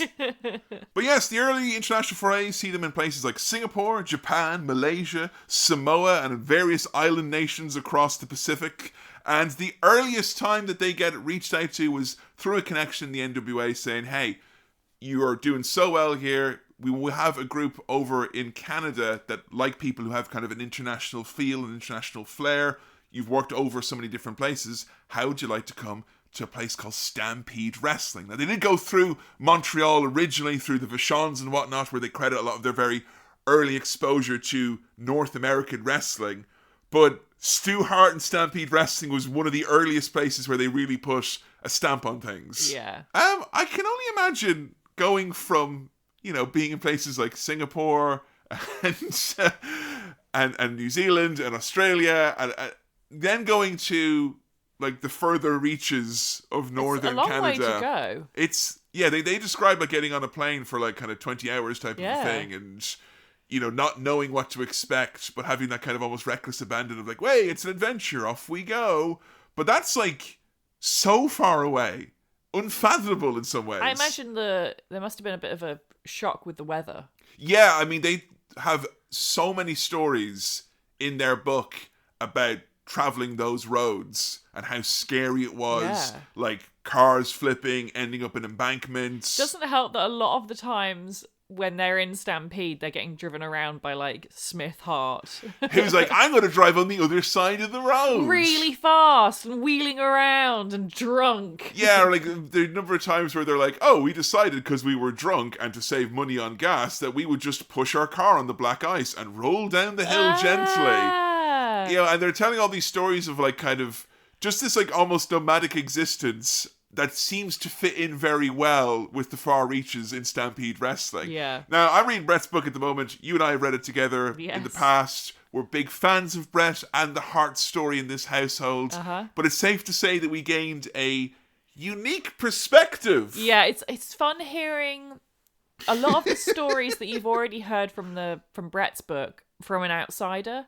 Because Brett, I think, he is a little bit protective of his family's name. Oh yeah, because like Brett will talk in his book about like, hey, Bruce peed in my eye, or you know, in my ear, or in yeah, my like mouth. we accidentally took out loads of money and burnt my father's holiday camp to the ground because we didn't pay a band or whatever it was. Or Smith sure loved to do the goose step when he toured Germany, or fall through plate glass windows in Japan. Brett's book is a lot about like personal grudges he has against particular, like Bruce and Smith. Or Dean. Dean, you never gave him his car, Dean. He paid you for the car. So a lot of the stories that are bad about the Hart family are mostly about those three boys. And they're kind of how they fuck each other over. Yeah. And then it's just like, from Brett's perspective, it's always like, oh, wow, all the wrestlers who came in, Archie Gould, amazing, Abdullah the Butcher, wow, Dynamite Kid, Davey Boy, Andre the Giant, Giant, Harley Race. And like, he spoke so highly of the Sheepherders. It's always something that was like an early instance of me being like, oh, okay, like, wow, interesting. But like, their first night in the territory when they come in and it's like, hey, we want you to be kind of wild men, do that kind of scary brawling style, because they love, like, the people up here in Canada, they want that kind of tough character, those brawlers. And they're working in a match and they're putting the boots or whatever it is to someone, and all of a sudden in comes a child rolled into the ring. Well, first I think it's Abdullah the Butcher. Yes. I think he's out of the ring, just like stabbing this child with a fork or something. Like, he is just full on like mauling this child. And it's funny because when they do their Hall of Fame speech later, Luke keeps going, and we see this performer, like he keeps stopping himself from saying kid. In the book it's like Abdullah the Butcher's over there stabbing a literal child with a fork. They say in the book he's like 13. We tried to work out the dates. We figure out the kid is probably either Brett or Dean. But we reckon the ages, like, because they mentions a few kids in here, we're talking ages 10 to 14/15. Yeah, they're all tops. Children. And yeah, Abdullah the Butcher is working over this kid who is covered in blood. So the kid obviously had to either take a hard way, which I doubt happened, or more likely bladed, which is even somehow more shocking. But like, these kids are rolled in and the Kiwis are there being like, what is going on? And then the referee's like, put the boots to them. Kick these kids. So they start boom, boom, boom. They start putting the and all of a sudden they look down and the kids are both bladed as well. So this is like, this is something that nothing like this comes up in Brett's book whatsoever. Brett would never talk about that stuff. And the weirdest thing about it is after they do this and they're like, what have we just come to America? What have we done? Does our visa allow us to do this? And they're walking to the back and Stu Hart's like, those are my kids, what are you doing, you sons of bitches? And they're like, still to this day unsure whether or not that was a rib or not. Oh, it was definitely a rib. But is Stu in on it? Yeah, no, I think Stu was in on it. I think he had a good chuckle afterwards. But yeah, like, a lot of the things that they talk about are like, there are these rib stories that constantly come up throughout their career, but they're quick to say like, oh, we weren't big ribbers, or we didn't really get ribbed ourselves, but we were privy to or witnessed other ribs happening. I think what I took away from that was that it's a bit like bullying in school. I think you get ribbed if you're an easy target. Yeah. And I think because these guys were very tough and they had a good sense of humour, and they didn't take anything too seriously, I don't think they got ribbed very often. I think there's only one instance in the entire book of either of them getting ribbed, and it's a very tame story compared to everything else. It's more like kind of antics or whatever that they seem to get up to, and one of the big reasons why they're so revered and whatnot. And you hear this always with like even wrestlers in modern days. I know that like Gallows and Anderson have like secured that bag and gotten themselves contracts for having the similar thing of like, oh, it's nice to have you in a locker room. Yeah. There's kind of a bit of levity. That's not at the expense of other people. Yeah. And these two kind of lads who are good-natured against the backdrop of honestly what sometimes are fucking psychotic pranks. I'll run through some of the pranks, the funny pranks, funny pranks. Bear in mind, these are just from Stampede, because I don't know, we might talk about some of the other pranks. Oh, there's a few ones along the way. Because they worked with Mr. Fuji, and Jesus fucking Christ. Your Honor, I'd like to strike the term prank from the record. That does not...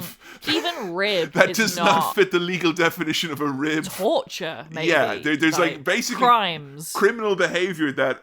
against the backdrop of haze of drugs and partying and oh my god, I can't, like, so much of their stories is like, can you believe we made it to the next town? Yeah. There are these constant stories of when they're in Montreal in that territory, or when they're down here with Stampede in Calgary, of like going to a show and only finding out when they're halfway through that the road is closed, and then you can't tell anyone. You have to like wait till you get to the arena, ring someone who has to then go out and stand in the middle of the road near a gas station and be like, hopefully they'll see you and know not to continue. And there's cases of like people dying and stuff, you know. And so when someone comes in out of the cold, be like, "Hooray!" you know, and there's a bit of a good humor. It's like, I think they don't even realize themselves when they're telling of their story. Like, that is like probably why they were so revered by people. It's just that little bit of good nature. But give me some of the legally distinct ribs that no one in particular person did these, Your Honor. So to prosecute them would be insane. They made it very clear this was the Hart children. Of course it that was. were the big ribbers. Their first entrance into ribbing and wrestling, and it's a bunch of scary children. Yeah, who, by the way, their dad runs the territory. Yeah. Swear to God, like, what are you meant to do with this, like? So piss obviously is a theme in the Hart book, as we mentioned earlier. Yes, because sometimes, in case you didn't know, Smith and Keith would pee in Brett's eyes, which burns. And the best that he could manage was to pee on their legs, which is really difficult. You don't have the... How do you pee in someone's eyes? when you're way taller than them, you know? Yeah, it's not fair. If, like, Brett's, like, 4 foot because he's a kid, and then, I don't know, Smith's, like, 18. Dear God. Brett's probably at dick level. But, of course, the Bushwhackers had the respect. You don't pee in a sheepherder's eye. No, you don't pee in a sheepherder's eyes. But one of the pranks that the kids would do to other wrestlers... And they don't really name names a lot of the time. It's just all of the children. Very often it seems to be the wrestlers who don't make it. Yes. You know, and very often as well it seems to be the wrestlers who take themselves really seriously. Yeah, and here's what's really interesting about the Kiwis when they're down in Stampede is they make specific mention that they never, ever, ever got stretched by Stu. He never took him into the basement. Never. And that's like, because you hear so often, oh, it's the badge of honor, you got stretched by Stu. And I it's don't like, think so. The more I read about it and the more I realize over the years, I think if you're down there getting stretched, you've done something wrong. Yeah, I think so. Like, they're trying to humble you. If they like and respect you, they don't need to do that. You get to eat cat turds upstairs instead. So anyway, sometimes if there was a wrestler the kids didn't like, if he got like injured in a match and had to be taken out on like a stretcher or whatever, the kids would piss into a cup and hand it to the wrestler who's being stretchered out and be like, here, the doctor says you have to drink this. Drink it, drink the piss. No, that's fucking demented. That's like the least bad prank they did. That's like the most tame. So the super hot, really hot, super hot, sexy lady prank. Which Brett told this story on Tales of the Territory. Great series. But he made out as though this is something that other wrestlers did. So I don't know the order of events here, if it's the fact that other wrestlers did it and then the Hart kids heard about this Your and were Honor, like, this sounds great. Your Honor, my hands are clean. Yeah. You can see my less successful, less respected dumb fuck brothers were the ones that did it. I was too busy becoming the best there was, the best there is, the best there ever will be. Yeah, actually, I buy that as a defense. Yeah. So, for those who don't know the stories, basically what they would do is they would get a bunch of wrestlers all drinking, as they do, hanging out after the show. And one wrestler in particular, if there was a wrestler who pissed off someone, again, if they took himself too seriously, they would bring in a really super hot lady to flirt with him. And the whole idea would be they'd start, getting it on. The lady would maybe take her clothes off. He'd take his clothes off. And then what they would do is they'd have a random big lad storm in with a gun And he would be furious. He'd be like, that's my bird. That's my lady right there. You get your filthy mitts off her. There's a lot of shotguns being used in these pranks, A lot typically. of shotguns, yeah. The wrestler would obviously like stand up, run out, and then the guy with the shotgun would just start firing in random walls and stuff while the guy wasn't there. So he'd think that he'd been on a murder spree and killed everyone.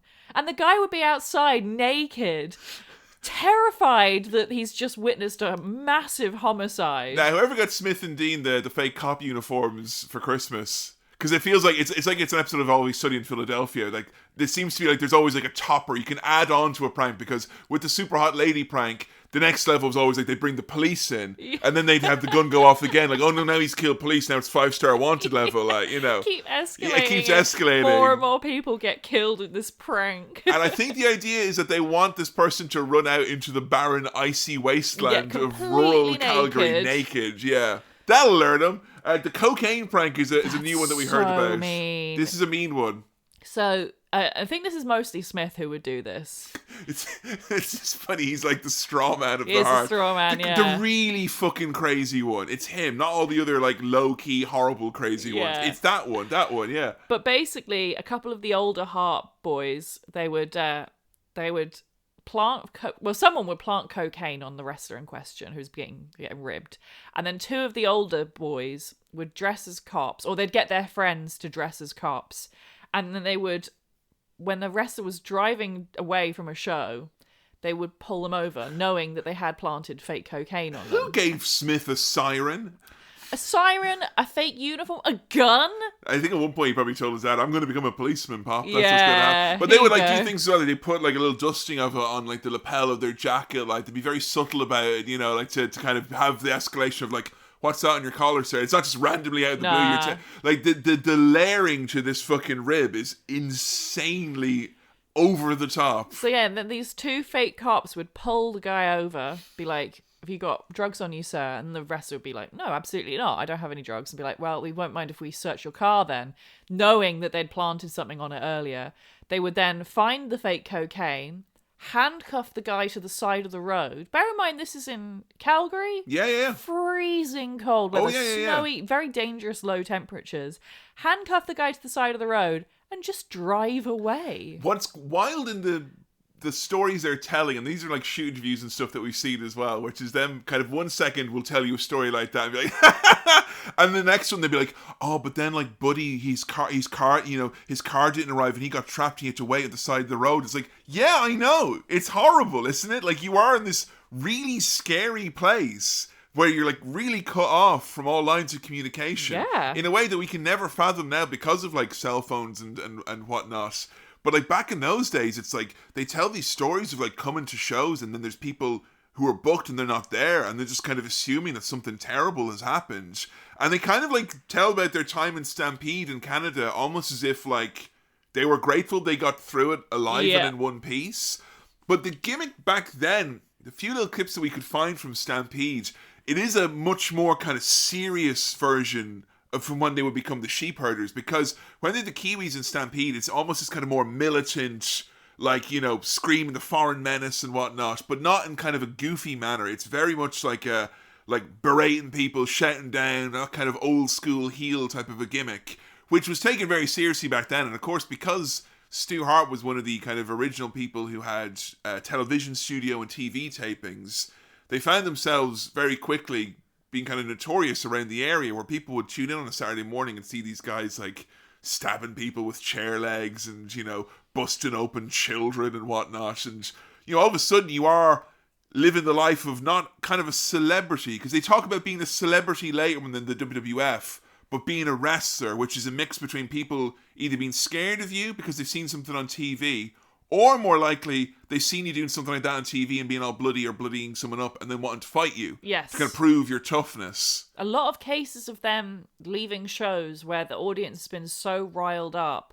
that there is like a frenzy or like kind of close to like a riot. Yeah, they developed this style very quickly in the territories, which is you come out for a match, and if the match is not like kind of a main event or something that's, you know, a big part of the program, their matches typically never got going. the sheep herders would usually come out, like it'd be Bruce and Keith would be the people they worked with mainly in Stampede. They'd come out, they'd lay them out with flagpoles, stab them with the poles over and over again. They'd kick the referee out of the ring, they'd hit the commentator, they'd do everything. And then someone come out waving their arms going, no, no, no, no, no, no, no, no.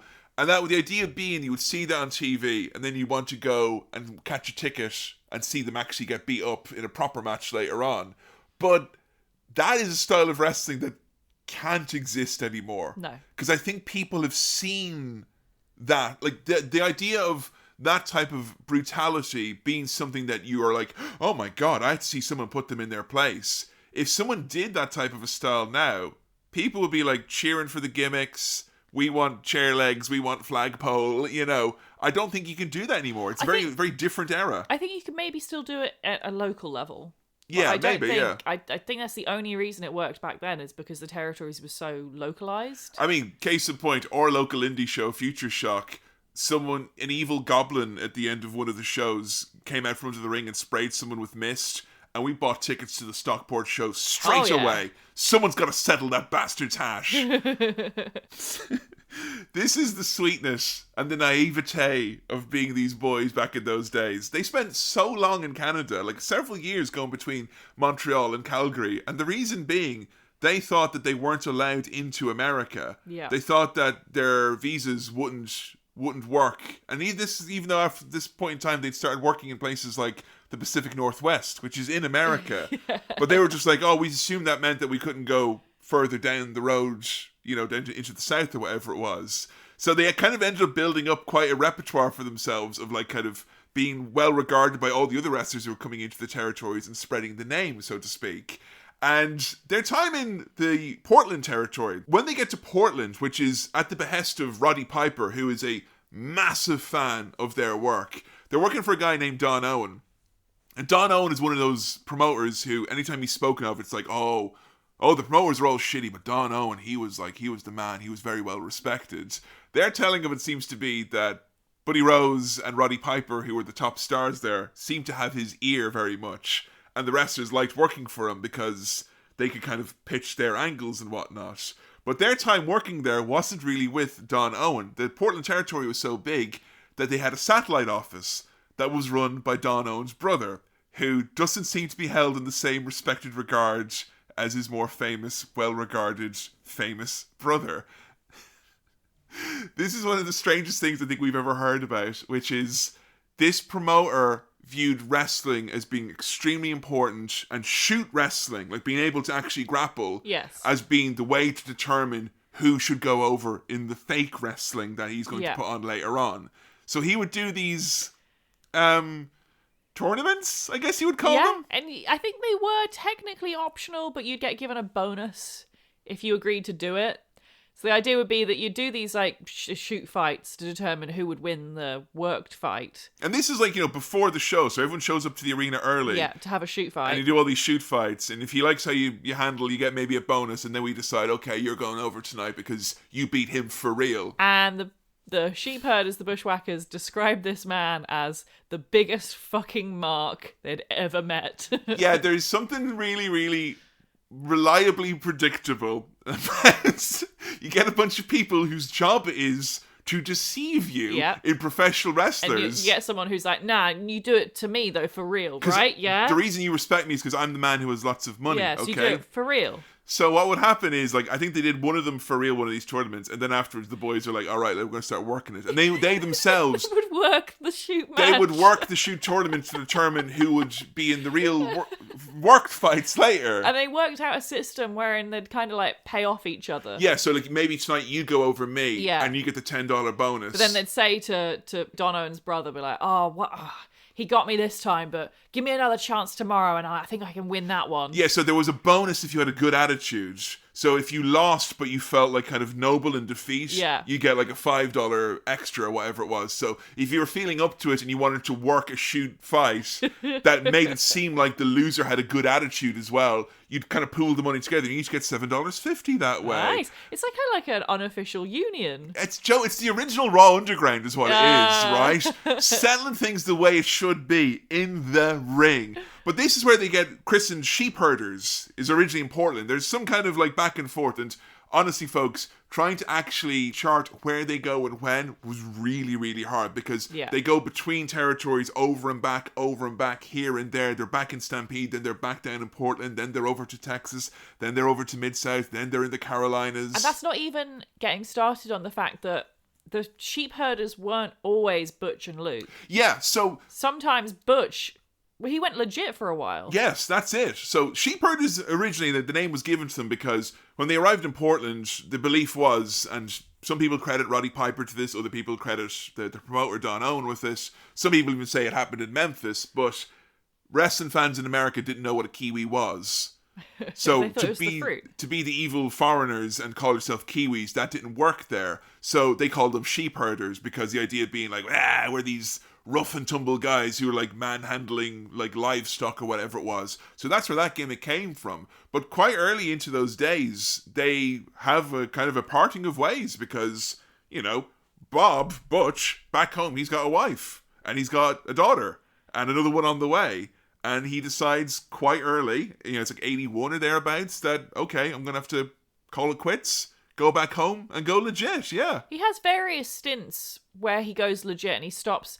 Not entirely stops wrestling, but he stops becoming like a pro wrestler who tours around the world, where he's just kind of based in New Zealand and does like occasional local matches, but mostly has like a shoot job. I think he was a plumber or an electrician for a while. He was a plumber for a while, and the other thing that he had as well was he had a series of restaurants. Yeah. Which he served burgers at, and his two daughters helped him in the restaurant along with his wife.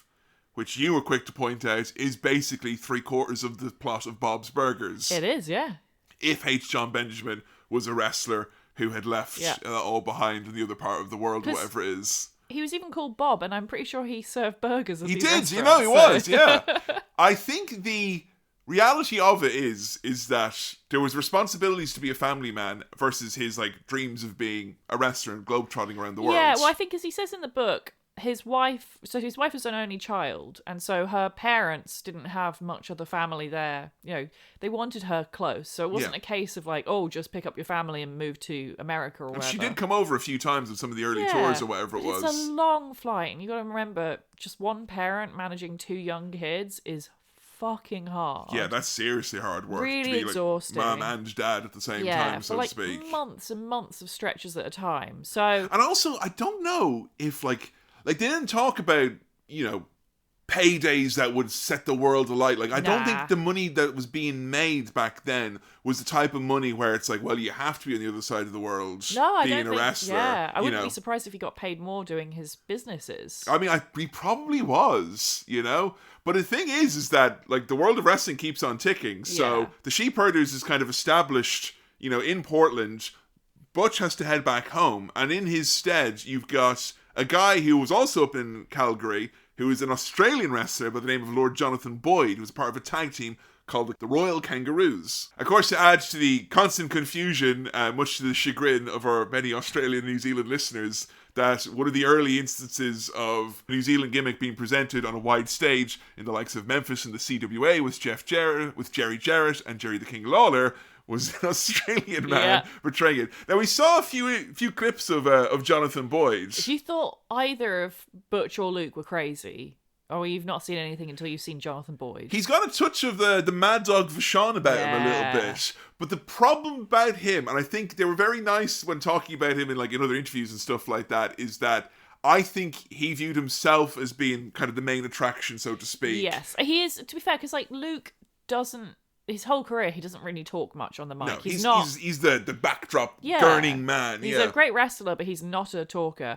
And Jonathan Boyd is so much larger than life and more than happy to pick up a microphone. Yeah, he very much has the main character energy. And not kind of the type of guy who defers to someone else. Like, the amount of his promos where it's like, give me that microphone. He walks over and, big long tour of the studio with the camera on him. Yeah.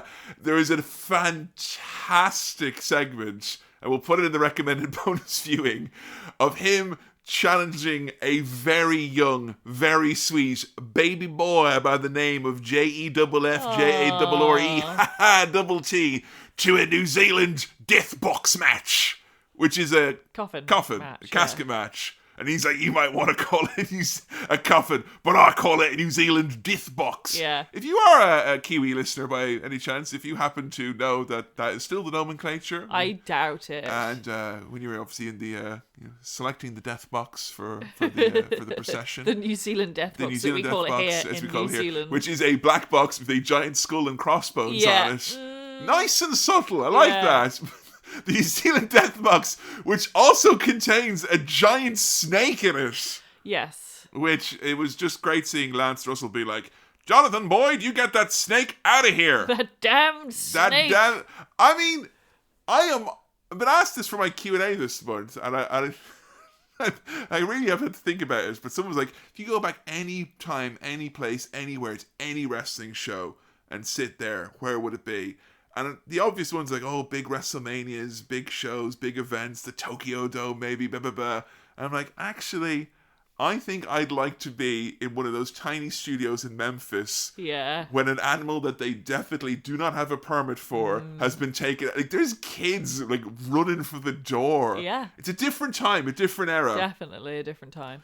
But I don't think there's any one thing in particular that says, all right, you're definitely going to come back now, other than the fact that wrestling keeps calling to him. That's it, he you know. He can't stay away for long. He has like several periods of going shoot, but just every time it's that the call of wrestling gets back to him. We even have a version of the sheepherders that doesn't even contain Luke Either at of one them, point. Yeah. So I think they were called the Kiwi sheepherders. And I think then it there was was a the bit New of, Zealand sheepherders. Right. That's it, yeah. And then I think that was just Jonathan Boyd kind of being like, this is my thing now. Yeah. And that's interesting that there was kind of almost like a struggle for the gimmick, because the gimmick was over. That's the thing. It's like, this is the point, once you get to Memphis, where they start dialing it up. And I think a lot of the kind of over-the-top Memphis antics that Jonathan Boyd was associated with then kind of just fed into the mythos of these two, like, kind of ragtag, evil foreigners. But I think eventually what happened that called Butch back for kind of the main final time was that Jonathan Boyd's lifestyle finally caught up to him.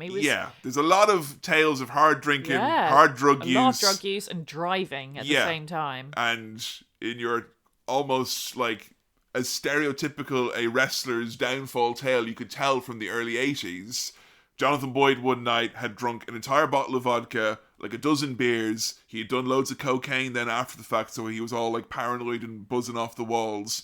And then he got into his head that his wife, that his partner, who was technically, he was cheating on them with someone else, he was worried that they were cheating on him with someone else. So he got in his car at 4 a.m, drove off. And then like the amount of times where Luke tells these stories in shoot interviews, etc., where he's like, so obviously the next morning my partner's disappeared, so I start by ringing all the bars, then I ring all the police stations, and after that I ring all the hospitals.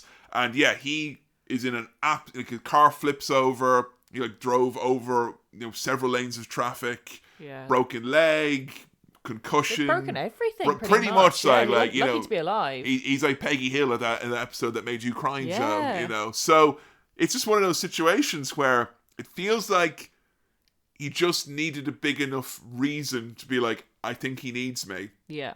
And, they tell the story kind of like, oh, and of course, my lovely wife was so understanding, and my daughters were, they were sad that I was gone, but they understood. But like, a few chapters later and a few years later after this, it's like, oh, I got a phone call one day and suddenly my marriage is over. Yeah. Like, being on the road is hard at the best of times when you're seeing your kids, like, maybe, nowadays wrestlers get to see them like, a couple of days a week maybe. Or, if they're very lucky, they get to ride on the American Weekly Vodka Nightmare Express. Yeah, very privileged. Yay! You get to hang around with Bronson Reed and Braun Breaker and Paul Heyman. And Lucky. they're all drunk. Draw more pictures. Mommy needs a new Titantron. But back in those days, it's like, the way he tells it, it's like, he went years at a time without seeing his kids. And seeing your wife. Mad. I don't think any relationship could withstand that, Definitely not. So, he does find himself back in the warm embrace of pro wrestling in America, and the territories are being hit with reckless abandon, which stops in Mid-South Wrestling with Bill Watts, who he really likes these guys because of their legitimate nature, because they're kind of like real guys who fight. And, Bill Watts, you remember from our Jim Ross episodes, was a big fan of the wrestlers who were kind of like a little bit more real, There's a story involving them one night where they had worked the crowds up with their horrible antics on the mic and blindsiding their opponents and bloodying them with flagpoles. The fans who were in attendance got so angry, they decided they were going to come over and attack them in their hotel room. And little did they know that their hotel room was adjacent to the groundskeeper cabin at that particular establishment. So Butch, being the wizened veteran of the wrestling business at this point, went out and got a chainsaw and began swinging it, kicking down the door, going, "Who wants a bloody haircut?" Now, just think of the Bushwhackers, those cuddly, lovable rogues. You know, the guys who eat chicken with Mean Gene. Yeah. And then put a chainsaw in his hand and have him chase you down a narrow corridor. Did you remember what happened with the aftermath of this, Joe? No. The aftermath was Bill Watts went and he gave them a fine, obviously, for swinging the chainsaw at the fans, but then reimbursed them the same amount for the business expense of the fuel for the chainsaw. Oh, that's nice. There's a lot of those kind of stories of like, oh, you're like, you know, you caused a riot or you did something really like dangerous. Yeah. Thank you very much for that. You know, there's like a few cases of them like showing up like after matches still bleeding, going into a bar, you know, starting like drinking, like fights being started, police being called, them getting bailed out. Like, never ever do this again in front of everyone. Then afterwards, like $500. That's really good for nice business. One, yeah. That's another part of wrestling. Yes. That I don't expect to see the guys from our local indie like tearing down the local McDonald's to get more people to go to the double header in Stockport. One where I'm like, oh, I think that is a bit of a shame. I can totally see why you can't do it anymore because it's scary. Well, like we're out for a meal some night and there's wrestlers turning over tables. I'd love that. I mean, if I knew I was completely safe and they weren't going to hit me. If I knew as well that it was kind of a work, that'd be great fun. I'd love to see a live fight. I mean, that's the thing. Is like what they're kind of describing. I'm definitely going to get heat for comparing this. It's like a flash mob of its day, right? Yeah. Where it's like the show has come to you. Yeah. These crazy guys who are bleeding everywhere have come and they've started swinging their flag around. And this is the thing that I think is like so endearing to me about this era of the sheepherders. They're bloody, they're nasty, they're violent. But like we watched a lot of their stuff from around this time, and the two things they would do: number one, they would call whatever territory they were in, they said it was a latrine. Tampa is the latrine of the United States of America. Portland is the latrine. San Antonio is the latrine. Calgary is the latrine. Everywhere is the latrine. Yeah. And people are like, boo. And then they'd hold out the New Zealand flag and talk about the pride they have for New Zealand. And I swear to God, Joe, there are people ready to kill these guys. Yeah. And it's not because of some real life international conflict between, because we've often heard that, like, oh, wrestling you have to jump off of the Iran-Contra crisis. Yeah. The hostage situation necessitates this angle for WrestleMania. That's the thing, it's not like anyone knew anything about New Zealand, really, to form a xenophobic opinion or stereotype. I mean, it's just literally, oh, they're foreigners. They think they're better than us. Like, we are to once again, I think it's good to have our backdrop of our local indie here, because it feels like a lot of this adventuring that's going on here, that's the closest link I could draw to it. There are these two boys who come in from Liverpool. Oh my God, they're so good. And it's literally like George Orwell's 1984. When these ads come out, it's like the minute of hatred. Yes. And like the show I was at recently, the guys beside me were from Liverpool. They're like, get the fuck out of here! It's just... That's a true wrestling fan, though. They get where they are. When you're in Manchester, you're a Manchester fan. But I just feel like so much what we saw with the sheepherders, it's the stuff that like when we've done like AWA guys or whatever it is, where it's like, it's the Soviets and we're at the height of the Cold War and that's where the heel heat comes from. Or it's like we're in the middle of Desert Storm and that's why this Iraqi bastard's got heat. It's like, well... Sometimes I think it's just someone being like, boo, where you're from and where I'm from. Yeah. Yay. I'll tell you what, if you're running a show in Westmeath, get a lad from Meath in talking about how pure and great their county is by comparison. I think sometimes it's not a thing of like xenophobia or like racial hatred, and I think it can be easily turned into that. Sometimes people just want to boo at a different flag and go, I like my place. The thing is, though, there is a big difference between booing the heels, which is what we would relate to now, and some of the stuff they describe in their book with regards to, like, what is close to rioting. There are so many occasions of, and I think it's always Butch for some reason who gets it, of fans like throwing shit. Oh, that is, God. like, he got hit in the back of the head with, I can't remember if it's a sledgehammer or a brick. Both. No, he had both in Puerto Rico, and I think those are what we were going to mention, where they were Los Pastores in Puerto Rico. Forgive the pronunciation, which means sheepherders or shepherds. But the basis of this was always that they were in these kind of baseball stadiums. Right. Sometimes they would surround the ringside area with a light chicken wire to keep the fans out. But they had no real kind of idea of who was coming, who was going. And what you and I were describing as, just good, clean, heel heat, for a lot of people it's just licensed to kind of go crazy. Yeah, like full on terrifying. Like, honestly, the closest thing I can think to compare it to is a riot. Yeah, I mean, when you have someone who's come to your town and they're like, Puerto Rico, let me tell you, San Juan is the latrine of Puerto Rico, whatever it is. And, they would lay their flag on people and stuff like that. And then, people are coming, they say they're going to go to the car. The car's flipped over, Yeah. All the windows have been, knocked out. Tires have been stolen. Tires have been slashed, whatever it is. There was one occasion where the car was set on fire, and then they're coming out and, the police are meant to pick them up or whatever it is. And then the police drop them into the middle of this crowd full of people who've literally got torches and pitchforks. Yeah. But yeah, Butch got hit in the back of the head. They were thrown onto the back of a flatbed truck to try and escape from this riot. All the cages have been knocked down. They just flood the ring. Show's over, folks. Yeah, hundreds of people chasing them. Full on chasing them. He's in the back of the cab of the truck, and the brick comes through the back window, smashes the window, and the brick hits him in the back of the head. And he just goes limp. It's scary. Honestly, I think some of the worst injuries he gets are from fans going overboard after the fact. I know there was one time where he was actually in a match, and he fell over, he fell over the barricade or something, and I can't remember if he broke an ankle or something. It was something that it was his knee, I think it was, yeah. Vulnerable. Yeah. And he couldn't get up. And then the fans on him straight away. Literally just beat the shit out of him, kicking him. He was like, it's a good thing, actually. He was like, little known fact for people who've never had to have a mob beat on them. But mob mentality means that people, when they try and attack you en masse, they kick you lots, and kicking is really exhausting. So they tire themselves out. He was like, it's really good that they were kicking me, because it meant that they tired out, and I just had to wait for them to all kind of get tired.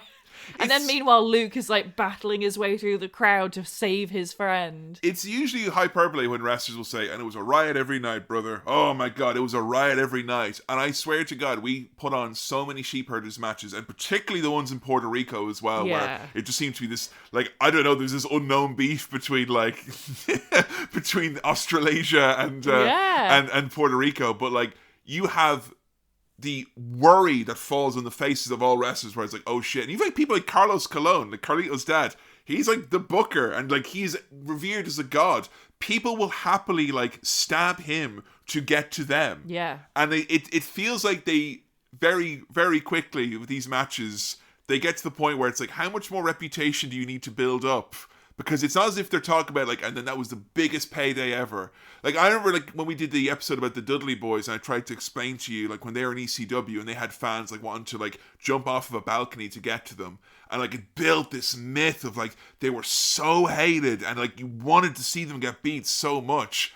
But you're talking about something that maybe is seen by a couple of thousand TV screens in Puerto Rico to maybe sell tickets to a ballpark show where maybe we might actually check and see if people have tickets in the first place. And it doesn't feel like they're these sadists who want this. They're very much oh, this sucks, this is scary.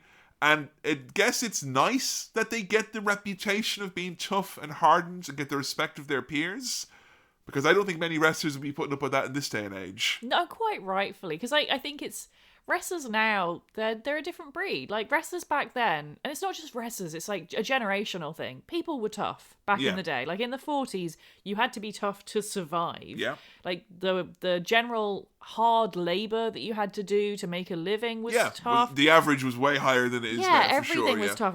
Diseases were tougher. Everything was just harder. We're all softer now. That's okay. And I think as a result, that stuff happens a lot less. So it made us look at all of that kind of the matches and stuff that they had back then, where I think, many people have heard the tales of how bloody and scary and whatnot that they were, and they were that. But I think you can look at them and kind of be they're just kind of, bopping each other around, they're bleeding lots, and now loads of people are coming to kill them.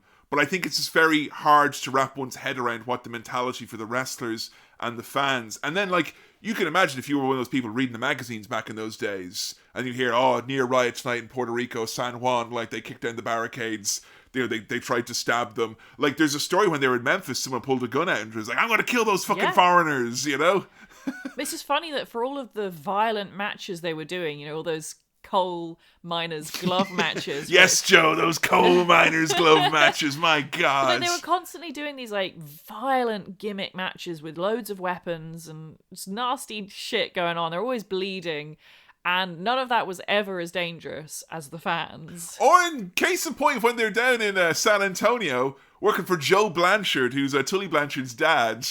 I just have to mention this here because I've always been a big fan of Tully Blanchard. The Horseman episode, I think, you know, you're a bit of a fan of Tully as well. Smooth talking individual and all that.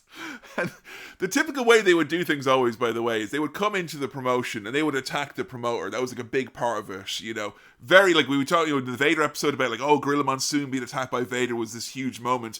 These, like, genteel old men in suits who maybe were wrestlers back in the 40s or 50s getting, like, bloodied by these New Zealanders with flagpoles. That was, like, a great big way to get heat. But they talk about arriving in San Antonio, and it's like, oh, I'm looking for the building. Where am I meant to be? And they get out and get onto a payphone, and all of a sudden, and the hood of their car is full of holes, and they look up, and there's Tully Blanchard with an assault rifle going, welcome to Texas. Now, we've just rewatched all of King of the Hill, in case you haven't picked up on the many subtle references here and there. And I've always heard the adage that, oh, every signpost in Texas has got a few bullet holes in it. I think we know where they come from then. Where do they come from then, Joe? I think they come from the wrestlers. I think they come from just Tully Blanchard by the sounds of things. Maybe just him, yeah. What's in the boot of the car when you're heading down the road in San Antonio with Tully Blanchard? Oh, it's a machine gun. Uzis. Yeah. Rifles. Yep. Proper, heavy machine guns. They tell the story of him hunting. That's not hunting. Jackrabbits, which is just a type of rabbit. It's nice hair. The hair, yeah. And he's there with his Uzi, laughing his head off. Hey! Good Lord. So yeah, they kind of, the thing that struck me about the sheepherders days is that even though they were kind of known as being these these wild guys and whatnot, I was kind of struck by how not that they were sensitive, but they were like... A lot tamer compared this is fucking crazy. Yeah. I think their reputation came because they were able to withstand this fucking insanity that surrounded them at every given moment. But yes, of course, the sheepherders themselves found very often at the end of every single match that they were in, usually covered in blood, and gimmick matches aplenty they did in fact have. We're talking barbed wire matches, barbed wire steel cage, coal miners gloves, boot camp matches, flagpole matches, hardcore brawls, falls count anywhere, and you know, it's funny hearing them talk about and then we would do it all, DQ, double DQ, double count out, then we build to the boot camp match, then the coal miners glove match, and these lads bled plenty because the foreheads, that was the one thing that struck Dan when he was doing the artwork. Yeah, it was the gig marks. It was that is Dusty Rhodes level of gig marks. How they ended up getting those particular scarring patterns is a bit fucking gross. Why is it how they healed afterwards? Because that's what I found so shocking. Because I'm used to Sabu, that style of things, which is you just put a bunch of super glue in the wound. It's good. It's safe. It's good for you. It's good for the very environment. Good for you. Doctors it's love healthy. it. You know, you get a nice green aura of healing. They would just get clips, like clothes pegs and stuff, and after they bled, just clip it together. Just walk around. I can't imagine it did much. I mean, it made his fucking forehead look like wherever the fuck that is. I guess. Ridiculous. But yes, we were very intrigued to find out, in the midst of all these many matches we were watching where men were just rolling around covered in blood, dripping profusely, that these gentlemen had in fact secured the rare, the most coveted prize of all in wrestling. Something that had eluded Kurt Angle for his entire career. Something that was bestowed upon Shawn Michaels precious few times. And only in recent years had the American Dragon, my favourite wrestler of all time, even found himself in a receipt of this prestigious award. We're talking about Dave Meltzer's 5 stars. Yeah. Now, I think we went back and forth, and also we are aware of the strong opinions that exist out there, even amongst our lovely listeners, about wrestling's man of records, the wrestling observer himself, Dave Meltzer. What's a 5-star match mean, Joe, before we get into the Bushwhackers who actually have a 5-star match? We're going to review it. I don't know. I don't think he's got such strong, consistent views that you could easily describe every 5-star. It's one of the things I appreciate about Dave is he's got, people would disagree, but I think he's got quite broad tastes. That's true. And he can also sometimes recognize stuff that he will say he's not particularly a fan of, but he can understand that maybe it's good in the moment or for the... That's what I don't understand. I don't understand. He's like the opposite of you. He's the opposite of me, because he will give a match that he did not enjoy a perfect rating. And that, to me, is insane. I will only ever rate things based on my subjective view. The extreme subjectivity of you is why we come here today, to look and kick the tires of these 5-star matches. I change my mind all the time. I've changed my mind on a match that we've reviewed before, for the Bushwhackers, and I've rated it differently here. So I don't understand that whatsoever, but I do respect it. Well, here we are, folks. The Fantastics. Those dreamboats coming to you from North Carolina, taking on the Sheepherders. These are the quarterfinals of the prestigious Jim Crockett Senior Memorial Cup, a tag team tournament taking place here in April of 1986. The match comes to you with the very large question mark of, the Sheepherders got a 5-star match?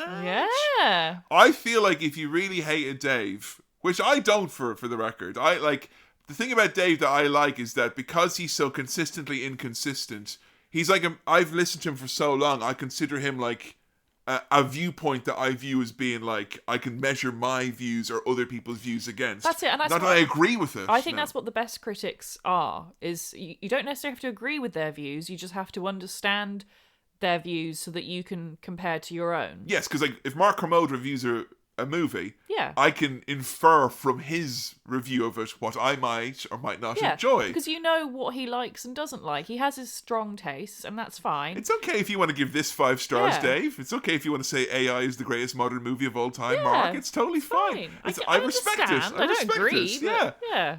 A typical situation the Sheepherders would find themselves in is being put up against a couple of hunks. A lot of their big brawls and famous feuds happened in Memphis against a team called the Fabulous Ones, who are these type of literally pin-up male models. They were total butch hunks with their big mustache, hairy chest, lots of posy music videos, all that type of thing. Bleached hair. Oh yeah, and the idea is that you put those lads in their pretty bow ties against these horrible sheepherders. It would make the girls like them even more, and it make the boys like them because they're taking on someone tough and scary. So that was kind of a way to kind of offset what a lot of people don't like to admit, which is most of the blood and guts Southern territories were booking for the ladies. Yeah. So I was very intrigued to see what Joe would make out here with the Fantastics coming down to the ring, who are a couple of hunks in their own right, Joe. I get these mixed up with the Fabulous Ones all the damn time. They're very similar. They look exactly the same. The only difference is the Fantastics, only one of them has long hair, whereas the Fabulous Ones, both of them have long hair. You got Bobby Fulton, you got Tommy Rogers, and I would say you wouldn't kick either of them out of bed for eating Christmas, Joe. I don't know what that means.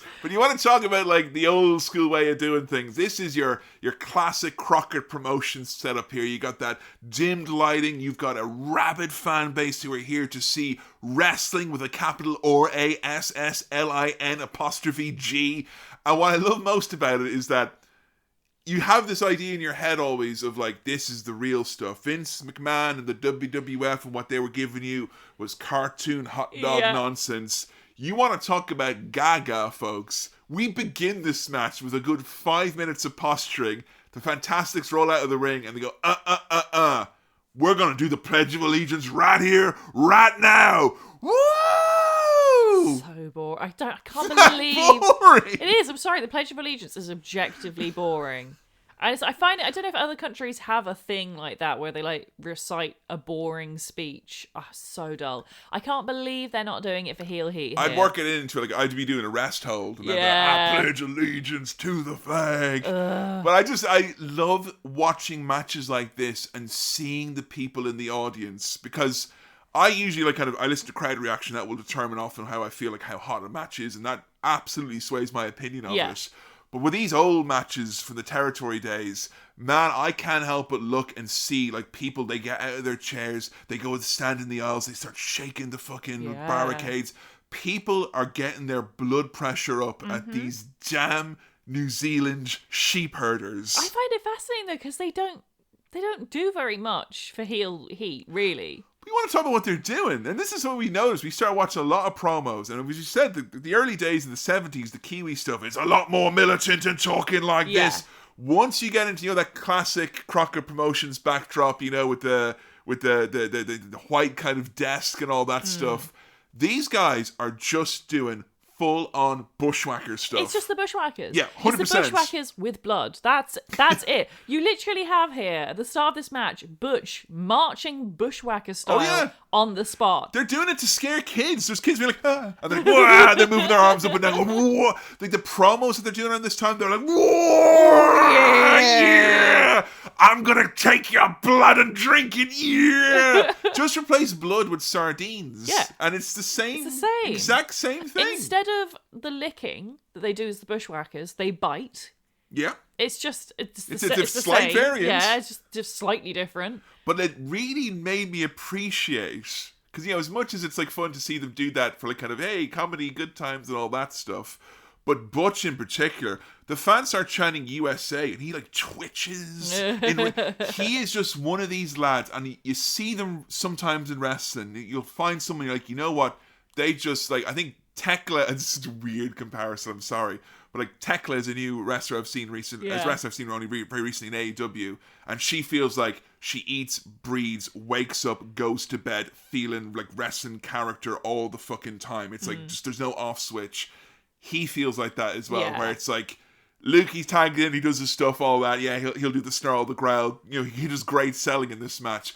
But Butch is just like, I swear to God, he must burn 1,000,000 calories just standing there. He never stops moving. Live wire. Yeah, unbelievable.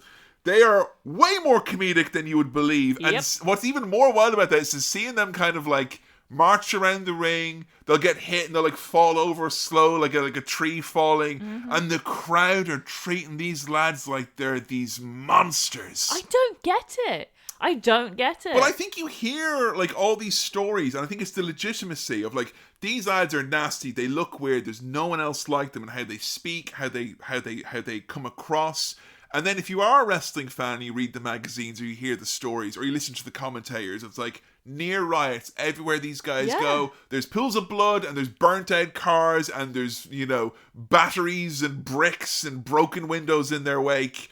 You buy it, But it's funny because like what they're doing is fairly light. Yeah, it's really light. Like I'm going to get you at the flagpole. No, not the flag. Like, I don't need to tell you, folks, a flag is not the scariest thing in the world to be hit with. Like, you can work a flag. They're not putting their hand on the end of it like Triple H, but like, it's big kind of like wind-ups and all that. But it's like, it's just, it's very obvious to me when we hear people like Jim Cornette or whatever, and they talk about where wrestling has lost its way and the ethos is wrong and the performance is wrong and the performance is too acrobatic and too melodramatic and whatnot.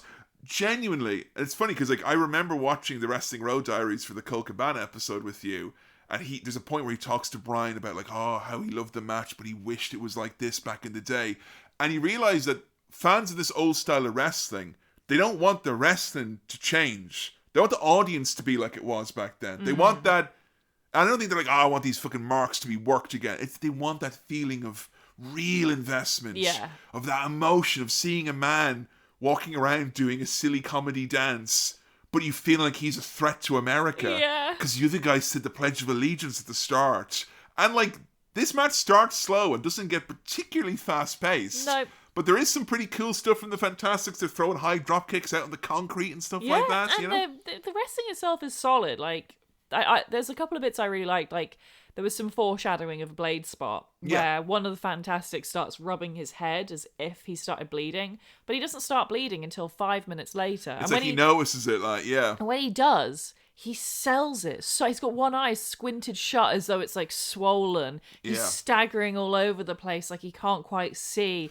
It's so good. As much as obviously I love Terry Funk and I love all the praise that he gets and his status as a legend, but very often I think, and I'm guilty of this for sure, like a lot of what is attributed to being like his work, or his style of selling, his style whatsoever, I think is the fact that he was one of the few people from that older era who was still doing those old methods even into the late 90s and early 2000s, because you are seeing a lot of that, someone's bleeding, but they sell it like it's coming through the eyes, they start shaking, they try and grab. Like a lot of the psychology in this match and the heat comes from like guys trying to reach for the tag but realizing they're in the wrong place at the wrong time, or them being turned around by the sheepherders and trying to work their way to, and the crowd, like, you hear people like screaming in the audience. I mean, you can see them in the aisles. They're Yeah. like they can't sit down. They're They're not going to sleep tonight, Joe, because these goddamn sheepherders. They want to get in there. There was a moment when they were at ringside and the referee was distracted, and Jack Victory, ECW alum, who's here as one of the many flag bearers of the sheepherders, he's there with the flag, and he does a little light kick to Tommy Rogers. This man in the front row stands up and screams, "Referee! He hit him! That's a DQ!" And people sometimes go, "DQ, DQ," and the referee just has to, pretend he doesn't hear him, and he's like, "Ref, I know you saw it! I know you saw it! I know you can hear me!" And it's funny because in their book, Bill Alfonso, another ECW alum, he talks about the amount of times when the riots would break out in Florida with Eddie Graham's territory against Dusty Rhodes, because Dusty would be always like, "Oh, I've been fucked over by the official. Oh, God, Daddy, what's happening?" And Alfonso's telling the story like they'd have to work together, the heels and the referee, because the fans would just as much want to string up and kill the referee because he's been incompetent and allowed this to happen as the evil heels themselves. They're just as complicit in it. So a lot of my enjoyment of this match came from just being like fascinated at the shift in mindset. Like if someone acts like this at a we've been to a wrestling show when someone has had a few drinks and takes a few of those What Culture shows we went to, and a few people had a little bit too much hee-haw. Yeah. And it's like, you're ruining the show for everyone. You're taking this like really weirdly seriously now and want to like hop the barricades. And I feel like I'm glad in a way this is gone, because I think people know better now. I think so, because I think that type of fandom leaves you extremely vulnerable. Yeah. To scammers and things. Like, sure. You hear hey, do you want to buy lot. some photos at halftime? Yeah. Or even like just like you hear about it occasionally with like people getting messaged by like catfish accounts. Oh my God, and being like, yeah, we'll get him, we'll beat him up or whatever. We're going to kill that guy. Yo, dude, listening right now, Tiffany Stratton does not need you to send her money. Yeah. That's not her. She's got loads. Not real. Yeah. Everyone gets colour in this one, Joe. Yes. Yes. Everyone has a go on the blood. The referee gets shanked out of the ring and ominously stalking your prey with the bushwhacker walk. And the fans be like, that's right, I'm gonna get... I think you could do a good, like, kind of Five Nights at Freddy's type of a game with bushwhackers going... Yeah. They work it for everything it's worth. Flagpole shots get brought in. Now the referee is not inside the ring. And then we're about to have one big wind-up shot when in comes Tommy Rogers to save his partner, and he hits both of the bushwhackers with the flagpole. They bleed somehow even more. Jack Victory, who's just walking around outside with the flag, he's inexplicably bleeding. Yep. And at the peak of this madness, a double disqualification is called. And to hear that after, I'd say, probably 10 years of the sheepherders doing this exact thing, and there wasn't a groan in the audience, it was just a fever pitch as the madness continued, and people were like... It was like white noise almost.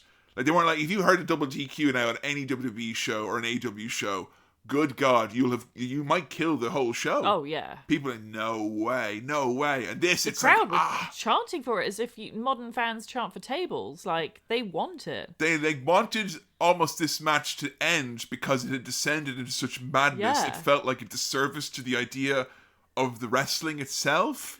Man, their priorities were different. I'll tell you what, Jim, it ain't coming back to whatever this was. No. Because this felt like this match took place on a different planet in a different century. But I enjoyed it nonetheless. Yeah, I enjoyed it as well. But A weird artifact more than anything. I don't get why it's a 5-star match. I couldn't tell you, Joe. Like, we watched a bunch of old matches from the territories recently for the Wrestling Gold pay-per-view Classique. Yeah. Hey, Gino Hernandez and Tully Blanchard are a hell of a tag team, brother. There were loads of crazy matches on that. Some of them had tons. bears. Yeah, one of them had a bear. Some of them had mud. And I just don't understand what makes this match so special for the time. Like, because normally, like, okay, if I'd watched this a few years ago, I'd be like, right, fine, I don't get it because it's a different time. So I don't understand the territories. But I do now. I've watched a lot of territories matches. I know what the standard was. And like, there's some of the other like gimmick matches, like the barbed wire cage matches and stuff that we saw bits of, where you could easily see that as a 5-star match more so than this. But I mean, don't get it. And in my mind as well, it's like, this is the quarterfinal of a tournament that's going on tonight, and you've done this in a quarter. Like, I would think this would completely kill an audience. Like, I think so. Good luck following the double DQ wild brawl where everyone. I thought the referee was bleeding at one point. Special shout out as well to one of the other flag bearers of the Bushwhackers coming in, a part of the sheepherders army. Mad Maxine. What a cool lady. What's Mad Maxine's gimmick, Joe? What's her look? She's really tall. I can't remember, she's like 6'2" or 6'4"? 6'4". With a mohawk. Bloody hell. Yeah, I mean, just if you're listening now, if you're, so long as you're not driving or anything, just Google Mad Maxine, spelled with 2 X's. 2 X's, I think, yeah. She is such a cartoon character, like straight out of Mad Max. It's funny because they believed at the time, particularly in the Crockett promotions, where they didn't get on well with the promoters, they thought, like, they told about how, like, it was the first place they went to where there'd be people, like, around the curtain, like Dusty Rhodes and Ric Flair and stuff, being like, oh my god, look how fucking shit this match is, and people come back and be like, oh brother, what a great match. Yeah. Like, really saying this was the hotbed of, like, politics and deceptive backstabbing and whatnot. And they believed that they were adding people to their stable, like Maxine, and Johnny Ace was at one point one of their flag bearers, and Jack Victory. They believed they were doing that to try and like dilute them down and take heat away, but they were like, it only worked well for us because it made us feel like they were joining New Zealand and whatever. But Mad Maxine, like, what a fucking look. What an interesting lady. She went undercover to try and expose the KKK for a Black Power, independent newspaper publication back in the day when she was a student. And just kind of had a very brief career in wrestling. And they were very scared of her because she drove 100 miles an hour while reading a book while taking them to a town. Move over, the Bella Twins and Alicia Fox. Oh. A new dangerous driver has entered the chat. God, that's scary to think. Then describing meeting her for the first time. And I was like, yeah, they were... Like, the Bushwhackers isn't a gimmick. It's just who they are. They're like, they saw her. Luke looked at her and went, Gwah! Yeah. And then Butch, like, pointed to how tall she was and bigger than her and went, yeah! But a time capsule of sorts for those bloody violent sheepherders. What do you give this one, Joe? I certainly didn't give it 5 stars. I didn't see it the way Dave Meltzer saw it, obviously. I thought this match was fine. I gave it a 3 out of 5. It's not a bad match. The wrestling is solid. You wouldn't be putting it on Wrestling Gold, is that what you're telling me? I mean, I haven't seen... Look, I feel like I've picked out the best of the best with Wrestling Gold. I'm gonna have a go. I'm gonna pick my best of the best. What the standard is like. Yeah, baby. I'm gonna pick the worst matches possible. I probably wouldn't put this on Wrestling Gold, no. So as the 80s are rolling on, I think one thing is very apparent from their retelling of the stories over the various interviews and over the years in the book and whatnot, is that they're one of the few people who didn't seem to be like, and then Vince came and that was that. Like, they did kind of make note here or there that people were leaving the territories. Yeah. But I think because they were so prolific and nomadic. Yes. And they were from place to place to place and back and back and back. It's like, 5 years goes by in no time at all. I think they find themselves like at the mid-80s and kind of not realizing almost that like all the other territories are kind of like drying up. Like, you certainly can't go back to Stampede Wrestling and make a living as you used to and all that. I think they know where their bread is buttered. I think they always wanted to go where the big paycheck was, because we haven't actually talked about it much, but Luke was a booker for a couple of promotions. Yeah, he did. He had the book in Puerto Rico for a while. Yeah. He did it in a few other different places. He did it in like Texas and like Rhode Island and a few places like that, which is like something that he's done really, like, he was quite I would say sheepish feels like the wrong word to use, but a little bit guarded about that process and whatnot. But like, yeah, he was definitely more on the office side of things than he perhaps let on. I think that is probably a big part of that. And I think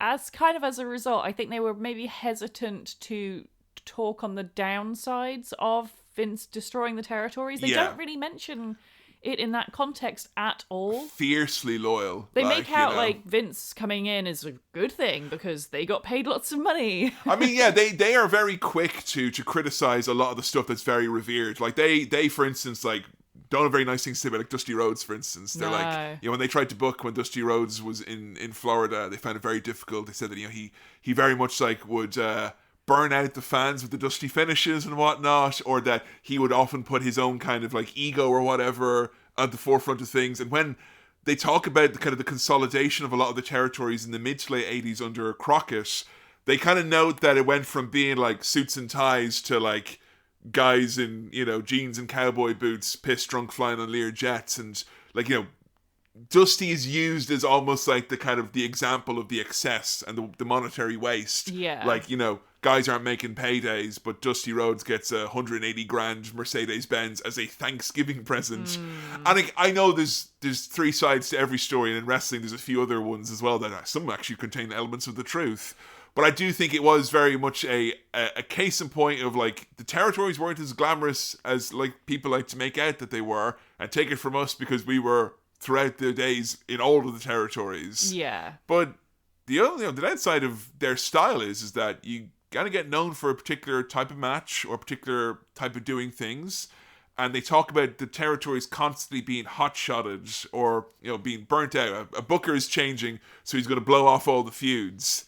And that's like very much happening after a period of weeks as opposed to it used to be years and then months. And now it's like, okay, after 6 weeks, it's another barbed wire match, another barbed wire match. In 88, their second to last year before signing with WWE, they did 35 barbed wire steel cage matches in a row. And they're like 40 at this point. That's the wild thing, right? And it's to try. If you're a younger fan listening now, you're like 40. That's the prime of their career. Those are the WrestleMania years, right? Like that's when you really 50. This kid might have something going. Like this is the day and age where like we call Bronson Reed, who's 38, a kid. Yeah. So like wrestling's viewpoint on age has definitely changed. But like these lads are battle hardened veterans. Been wrestling that hard fucking style. And injuries have been, mounting up. They've messed up their necks. They've messed up their knees. Because it's not just that they're doing a violent style. They also I have to emphasize their style as the sheepherders is that they are good wrestlers. Like take the violence away, and they still are really technically good. Oh yeah, they try to do like compared to the style of the time, like they're fast tags, they're hitting the ropes, they're taking lots of bumps and like big over the top ones. Fast work rate for the time as well. Like they are really good workers. So the pay that they're getting is not kind of increasing as the violence does. And I read like a lot of the kind of Observer newsletters from like kind of the mid to late 80s. And it's like, it was very shocking to me to see all like these places like Kansas City where they're drawing like 200 people. And there's like 8 matches on the card, and there's like barbed wire, there's like fire, there's all this, and everyone's bleeding buckets. Like guys would start the match, they'd lock up, and you'd see them like gigging and stuff like that. And like a lot of the sheepherders matches in the later years were getting to that point where it's just like, go on, get to the good bit. Yeah. I just think it's wild that the late 90s is when wrestling lost its way and became really violent. Wrestling is so cyclical. Yeah. Like it's funny to see us like having gone through, I feel like 2 cycles of that since we've started that podcast of wrestling's getting way too violent, way too bloody. Bring me back the old days where they filled cans full of kerosene and lit them on fire and made everyone leave the arena. That happened with the sheepherders once. So when they get approached about taking a meeting with Vince McMahon, they are so fucking happy. The way they tell this story. Yeah, it's literally like Luke gets a phone call. He's like, 1 second, I'm going to come back. Goes, takes the call, comes back in. He says to Butch, he's like, I just got a call from Vince McMahon and he wants to sign us. And Butch is like, well, what did you say? And Luke goes, well, I told him I had to speak to you first, obviously. And Butch is like, you fucking idiot! You better call him back right now and say yes. And Luke's like, don't worry, I already said yes. I'm just ribbing you. Hey! So they go to Connecticut. They're flying first class. They get the limo treatment and all that. And legend has it that when they're in their meeting with Vince McMahon, where he's like, I want to make you guys family-friendly baby faces. And in response to this, these lads who's like, literally, there's never been a second, other than maybe when he was a leprechaun back in New Zealand. These lads have never been good guys. They've always been heel. I doubt the leprechaun was a good guy, Kevin. What? No! This is me when I was like, hey, I don't want to be arrested. They'll just make me be a leprechaun. Yeah. 6'5". What are they feeding this guy? Lucky Charm. Yeah. But anyway, in response to this, Butch jumps up on Vince's table, gets like an inch from his face. Spitting everywhere. And he's like, you think you can make baby faces out of these ugly mugs? And Vince is like, all of my top talent are hideously ugly. They're monsters. Look at Jim Duggan and Macho Man. They're fucking minging. Hulk Hogan in that. That's funny. Look at that minger Hogan. Yeah. I know, Hogan does that weird thing. Me and Adam always said this. He does that weird thing where he puffs out. Yeah, he does the weird thing where he puffs out his lips and his mustache. Like he's got no teeth. Don't like that. So the idea is, like, you're going to be baby faces. You're going to be called the Bushwhackers. And that's kind of the extent of the creative ideas, really. It's not like Vince was like, oh, and you've got to do all these silly things. Like, he tells them to eat, like, sardines. Yeah, he wants like them to be kind of like, you know, the savage. Yeah, like the Moondogs. Yeah, the Moondogs were a tag team in the very good call. Oh, thank you. They were a tag team in the 70s, and they were kind of like wild men. They had like kind of cut up blue jeans. They'd like wrestle barefoot. They come out like, you know, swigging from a jug with 3 X's on it, that type of a thing. And like, I very much feel it's one of those filtering down things where I'm sure like Bruce Pritchard saw, you know, Crocodile Dundee and whispered into his ear, this could be big or whatever it is. And New Zealand and Australia are basically the same place, Vince. I'm pretty sure.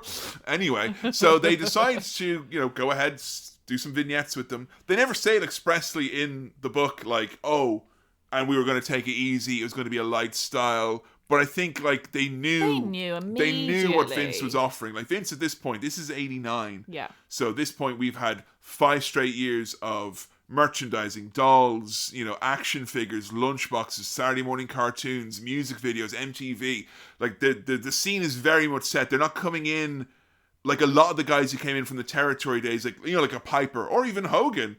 Or, like, to a lesser extent, I guess, Dusty Rhodes, where it's like you're coming in and they're still maybe figuring out what this is going to be and how you fit in here. This is very much like they've established what they're doing. This is what the machine is. We're going to put you into this part here, and we think you can help turn that wheel. And you know, they give them total freedom to do whatever they want. And what they do is the sheep herders dialed up to 11 with no blood and a much easier work rate. I was absolutely blown away when we watched, like, because we've been watching all these promos of them, like, talking about how they're going to, like, kill those dirty Yanks and you'll never make us shed a drop of our precious New Zealand blood and, you know, talking about, like, how disgusting America is and they're going to destroy it. And then that exact same intensity. And it's not like, oh, it's a 180. Because I think when you heard us pitch this episode in the last one, we're like, oh, there were these other guys who did this other thing entirely. Facial expressions, the same. Cadence of the promos, it's just, like the walk, the march, the way they talk is the same. It's exactly the same. It's the same. And they decide to, like, kind of get the ball rolling with them by doing a series of vignettes with Mean Gene Okerlund, which has Mean Gene discovering them in the outback, which I think is somewhere in Idaho, where they've like, you know, buried him under some leaves. That's how they first appear on WFTV, is going, wah! And then they bury Mean Gene, don't they? They bury Mean Gene. They take Mean Gene on kind of a tour of the outback. Again, it's just some park, I think. Which, by the way, all of these, I don't think I've ever seen Mean Gene as happy as when he's doing these skits with the Bushwhackers. He's so fucking good at this. He loves this shit. And, like, we've talked about a type of wrestling and a type of reaction from an audience that's gone. We're talking about other territories and that kind of, like, that innocence, but also the seriousness, like, which people took it. And at the same time, I said over and over to you, like, where's primetime? Where's this? This is so what so many of the people who are in wrestling, I think, want to do when they're on their phones making, like, TikToks and Instagram reels and little bits of content and all that. They yearn for the prime time. Like Cardona, I think if he could just do primetime wrestling and do bits and skits and it'd be put together with some highlights. God damn, there's so much fucking wrestling on in this day and age, and there's so many fucking ads when you do watch the wrestling. If you gave me an hour that gave me some of the highlights with some skits and bits thrown in the mix, I'd love that. That's I would watch that every week. Make appointment viewing. Seasonal as well. So there's a Halloween show, a Christmas show, an Easter show, whatever. Like, Oh, that's what we need. It would heal the world. They block book them into all these vignettes, and they're kind of trickled out. It's like the story of them coming from the outback, in inverted commas, even though I think that's meant to be Australia technically, not New Zealand. And they bring them through to America. They arrive in America. They're like licking lampposts and humping fire hydrants, trying to find the New Zealand consulate. And forgive me for always wanting to find a little bit more kayfabe than it actually exists, but it does seem like ultimately the kayfabe story of the Bushwhackers in the WWF is these two men got lost. Yeah. And were kind of trying to find their way home and found themselves in America and seem happy about that fact because they get to lick people. They like sardines. They love sardines! I assume they can't get sardines in New Zealand, which is why they eat so many of them as the Bushwhackers. Yes, they eat them in vast quantities and... straight from the tin, which explains why the sheepherders were so tough. Because I'd be so scared of putting my bare hands into get the gig marks on your fingers, you know? Can't get a colour that way. Get those omega-3s right into the blood system, you know?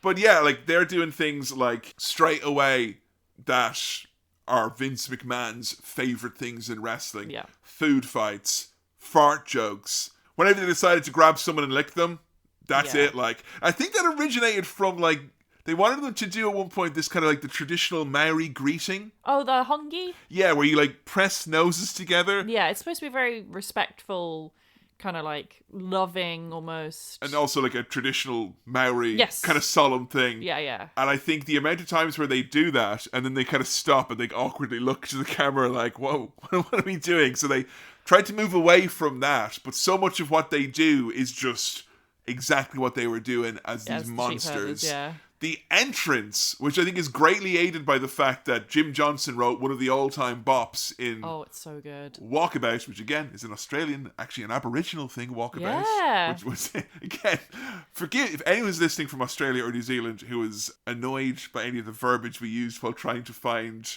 the verbiage to explain this episode. We do apologise. Yeah. And I hope everyone can learn as we have. There's the upside to it, because most of us probably didn't know that. I didn't know that when I was eating a really bad steak in Walkabout that it's technically an Aboriginal thing. And they would probably not be too thrilled with that. But anyway, the music and the entrance, which sets that kind of, that marching pace. I think it's Butch who comes up with doing the march. It is absolutely Butch, because Luke had a shoulder injury, which meant that he couldn't swing his arms quite as well. We noted, actually, that Butch was always the better marcher of the two. There's more of a kind of a peacock strut, like the head bobbing is more what Luke does, It's a little bit Vince McMahon. Oh, it's a little bit. But sillier. It is a very silly walk. And apparently Butch, because they always, honestly, even if you watch them as the sheepherders, they're doing that walk. It's just not as ridiculous. They just do it sillier. It's usually for like bursts, but this is like they're doing it all the time. Yeah. And Butch immediately figured out, he says to Luke, if you want to make money, you fucking swing your arms. And that's why Hulk Hogan came up with it, man. He's a genius. We kind of do this thing, I kind of astrally project into the mind of Butch. Once I entered his mind palace, I said, dig this, Braziller. Why don't you miss Arch on your way to the ring? And I won't give. You take the money, brother. I don't care. I got enough. I don't need that. The psychic damage of having Hulk Hogan entering your mind palace. And that's what turned them into the Bushwhackers. He was a sweet boy from New Zealand before all of that. The story as well that we hear that the agents kind of didn't know what to do with them at the start, and like George the Animal Steel, who was the road agent when they debuted, was adamant that what they were going to do was enter from opposite sides of the building and then come out together and meet in the ring. The Bushwhackers, even as the sheepherders, had this really strong ethos. Oh yeah, this was quite interesting, I thought. Part of the reason they are such good wrestlers is they really understand what works in wrestling. Like, they've got a really good mind for the business. And they always believed that as a tag team, you should stay together. Because it's easier to be like one, almost, yeah. The audience needs to be able to tell immediately at a glance who's on which team. And it's something that the WWF did not understand. Vince obviously famously didn't care for tag teams that much. So they were told to come in from different sides. They'd split them up in the ring, work over each other. And of course, then the audience, they don't know which piece of the action they're supposed to be watching. But yeah, it's funny that you mention that, because I think of a lot of the great modern tag teams and a lot of the styles of tag team wrestlers, even if, you know, some people don't like them individually, but like FTR is a great example of like the quick tags, the in and out, like where you always know where one is, and it's not like that very obvious WWE style that you always get of like, oh, one person's on the outside beating someone up and the other person's on the inside doing something else. And they make the point, like, in their book about, like, you as the audience member, when you're watching on TV, you're like, okay, it's the person the camera's on is the important thing. But it always feels like, I mean, I've been to some live tapings with you of like Raw and stuff like that, and they do these tag matches, and the guys basically take a knee on the outside, and they just look, stand and there. it's just like, it's it takes you out so fucking much. I can only imagine it's awkward being that guy. But like, you know, that's how you get those moments where they can genuinely surprise you in a tag team, because when you're used to seeing two guys together all the time, and one of them disappears and then it reappears later on, and oh my god, Cash Wheeler's got a gun now. That's how they get you. That's where that's coming from. The Bushwhackers do tell a story, I think it's just the sheepherders, I can't remember who it's against, but I'm sure you'll remember, where they did their normal style of like constantly tagging in and out of the match and like just taking it in turns, and whoever it was they were against got really blown up by them quickly tagging. That was it. Was the Road Warriors. That was it. Yeah. Because they're interestingly them talking about like the Road Warriors and not being able to tell them that they're not going to squash them. They thought they were burying them. It was like, stop doing that thing where you tag all the time. It's making us really tired. Yeah, and like, there's a few cases where they as they're telling of it as well. They're like the Road Warriors think they're winning a match, and then they're like, let's do a double DQ, and they run away and stuff like that. You know, I would love to do a Road Warriors episode with you soon. That'll be a good one. But yes, many vignettes and good times are had with the Bushwhackers. I think we spent almost as much time watching sheepherders spill blood as we did watching them bite hats and things like that. Like, this is the type of advertising that I find I could watch on a WWF show as compared to what we get in. Jeez, are you listening at home? Have you tried to watch a WWE pay-per-view recently? Even if it's allegedly ad-free in 2025 in the year of our Lord.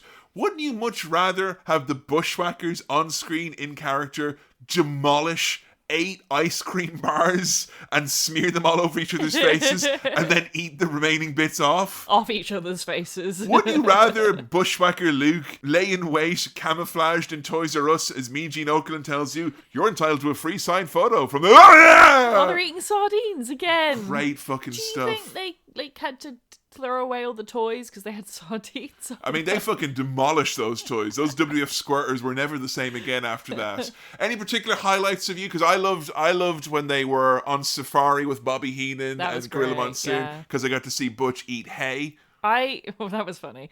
I liked when they were making the regional dish from New Zealand, which is some kind of salad. Oh yes. And the recipe requires tossing the salad by throwing it into the air as far as you can. And then they put it under Butch's hat, and they go, "What's that for, Butch?" And he goes, "It's for Ron." And they go, "What do you mean it's for Ron?" "It's for later on." It's like all the dad jokes, you know, but goddamn it works. And what was very obvious as well when you hear people talk about them, because you know every time we do an episode on someone, we'll always look for them to do shoot interviews and all that stuff. But then the secret sauce is finding people shooting on the people you're talking about. Way more valuable. And you get the insight and the know-how, because wrestlers have definitely got object permanence issues when it comes to talking about themselves. Yep. And not some idealized make-believe version of themselves. But half the stuff it feels like they were doing in these skits were the things that they were doing on the roads in Calgary, in Mid-South, in the Carolinas, in Florida, wherever it was, making each other laugh and making the boys laugh as well. So that's a huge part of it. And that infectious humor, like, Dusty Rhodes could try and make anything work. And Dusty Rhodes being like, "I'm a pizza man. Pepperoni, I don't mind if I do." And, you know, that's good, fun. But you can tell there's a part of him dying inside. That's the intergenerational trauma that Cody Rhodes, every time he goes, "Remember my dad was about to pretend to be a butcher." Whereas the Bushwhackers, it's like, they fucking love doing this. They love it. They love doing it as much as they love being in 35 barbed wire steel cage matches in a row. Because I think they've always had a sense of humour. Like, that's infectious, isn't it, though? When you see wrestlers loving what they're doing. Yeah. In the Bray episode, the stuff that he was doing that he fucking loved, it like resonated with us. The stuff that we were doing that was like, I don't think his heart's in it. It fucking grated like nails on a chalkboard. Yeah, you can always tell. We all have that sixth sense as a wrestling fan, no matter how long you've been watching. I liked when they met with Santa to tell Santa what they wanted for Christmas. and it was all the various tag teams of the World Wrestling Federation, and then they found out that Santa was actually Mean Gene Okerlund, and then they ate his beard and hair. Great stuff. I liked when they made cheese, and instead of eating the cheese that they made, they ate each other's hats because their hats were yellow, and they said, "It's head cheese." I liked when they did aerobics.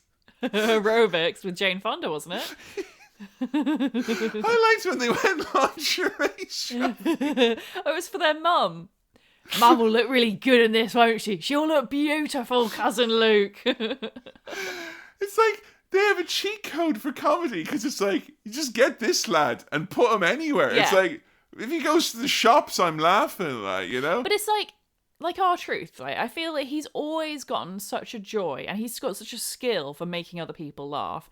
And that's the same with them. Like, even when they were the sheepherders, they used their talents as comics, you know, not in the ring, but in the locker room to diffuse tension, to, you know, ensure that they weren't ribbed by people. Like, it got them probably a really far way in their career was their sense of humour. And I think, like, you have to have it when you're getting into that WWF machine, because one thing that was very noteworthy was, like, as they came in there, it was suddenly, like, a lot more rules of what you can and couldn't do, even though, you know, they tried to cut down on drug use in the WWF. I would say the worst stories that we heard from their book oh my God, about it's drug when use. the drug use 100%. was like, no more drugs, guys. Come on, no more dangerous marijuana. Yes, no more marijuana or no more hee-haw, which is cocaine. Hee-haw is a word that we've picked up from the Bushwhackers, which we like very much. That's it. We don't like cocaine. No, but we like the word We for like the word for it. And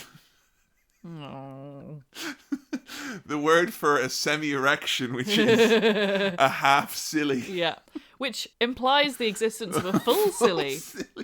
You never go full silly when you're... No, come on now. That's what happened to Iron Sometimes. Sheik, didn't it? Yeah. Sometimes you have to go full He silly. He put a hug in the camel clutch and he went full silly. It was very, very bad for him. It didn't work out so well. But it pisses me off that there's this narrative among a certain type of fan that when Vince McMahon signed the sheepherders, he ruined them. And if you go on to any YouTube video of the Bushwhackers or the sheepherders, R.I.P. the sheepherders. Oh, it's such a shame what ruined, happened. destroyed. Forever. Oh, they were so much better as the sheepherders. Fake fans. I'm calling them out now. They're fake fans because they were basically the same. Like, the only difference is that they don't have to do the same work rate. Like, they don't have to kill themselves in the ring. They have to bleed 6 times a night. Some of these shows they were doing. But that's it. People don't miss the matches. The people don't miss the characters as much as they miss the feeling of the time. It. It's like, it's nostalgia disguised as like an issue with a person or a booking or whatever But it is. I'm sorry, I refuse to take criticism of the Bushwhackers from people who groan when they get in and out of a chair because their body is old and falling apart. Even but like, though they they're got only like 30. 7 extra years out of their career. That's it, at least. And they got so much more money. They loved doing it. They were really good at it. They brought countless joy to people. I resent so much this idea, and it's like a fake fan thing of like, oh, they were so different as the sheepherders, and then Vince McMahon came and ruined them. No, he elongated their careers for, as you say, nearly a decade. It's one of the very rare cases I can think of like kind of like war-torn, broken down lads who, you know, by rights probably would have been put out to pasture or, you know, gotten on a really bad path with like fucking drugs and all that jazz. I'm sorry, who instead were given, they're not having more prime sheepherder matches in their 50s. I think like it's something that's another thing that we've touched on here that I think that can never exist now. Because I was saying to you, like, what would be the equivalent now of like a really serious act who is perhaps the years are catching up with them, they can't go as much anymore, to then transition into this role where their job is more to put people over, make kids feel good about themselves, have a bit of comedy, bit of silly stuff, all that jazz. Yeah. And I was like, Kenny Omega and Bryan Danielson are two lads who are like phenomenal wrestlers. You know, Bryan is retired, but has said he probably will wrestle again. I think we are in the throes, whether we realize it or not, of the very much the end of Kenny Omega's active career. But like, if someone came to me and like, it's hard because I think people treat legacies and wrestlers' personas and their histories with such reverence, and you know, rightly so. Like, I fucking revere Kenny Omega for sure, and I certainly understand him a lot more after having done the episode about him and why people feel that way about him. But there is a part of me deep down being like, oh, wouldn't it be like fun if he could like be like comedy Kenny for like 5 or 6 years? Yeah, just so we get him a bit longer. But you can't do that because wrestling now is about It's about the brand, and it's about the lineage. And I think everyone is so hyper aware of everyone's history at all times now. The Bushwhackers, most people didn't know who they were because they weren't watching the local TV or whatever it was. They were a lot less well known. I was saying to Sheamus and Drew McIntyre, when they reach 50, could they be the lads and have a bit of fun and do vignettes where they're drinking pints and maybe not doing the Bushwhacker walk? I'm I don't think so. I think instead they'll dye their hair.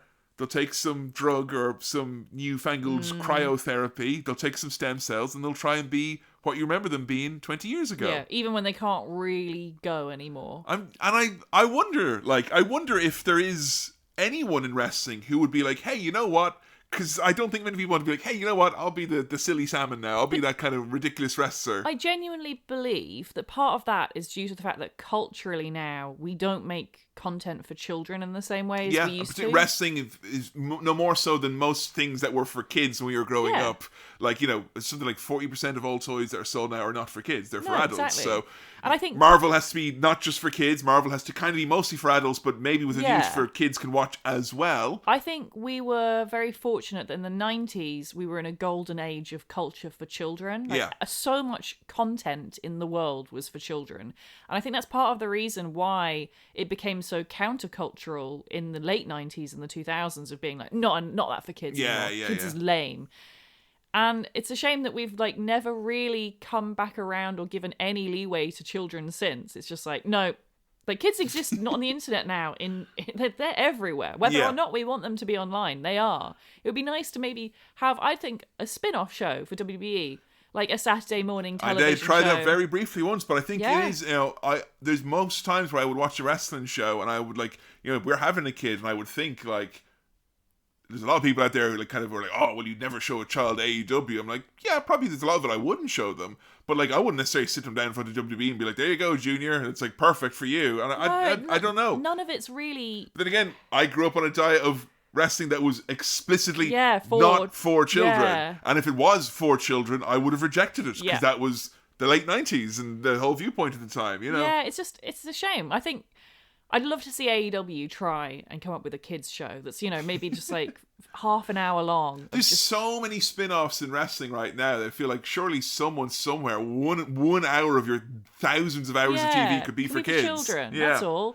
But who's wrestler who's man enough as a wrestler, I think to want to do something a little bit lighter? I think there's quite a few. I think Brian would do it. I think any wrestler who has young kids at home, you hear it, if you listen to wrestlers on podcasts or on live streams, they do lament the fact that their kids can't watch their own shows that they're in. Yeah.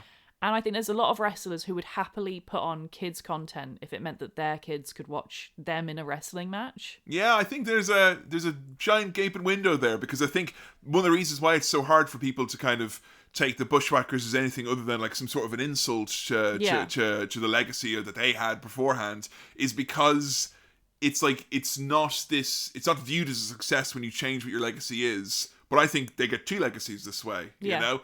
Bushwhackers at WrestleMania. We're going to look at their first match they had here. This is a rare instance of us breaking our cardinal rule of re-reviewing a match that we have in fact reviewed previously. So, Joe, we're going to have to maybe let people know, because you said the rating has changed. It has. When you initially reviewed this at WrestleMania number 5, that was a particularly high rating, if I recall. It wasn't that high. It was a 3.5. 3.5? Very good.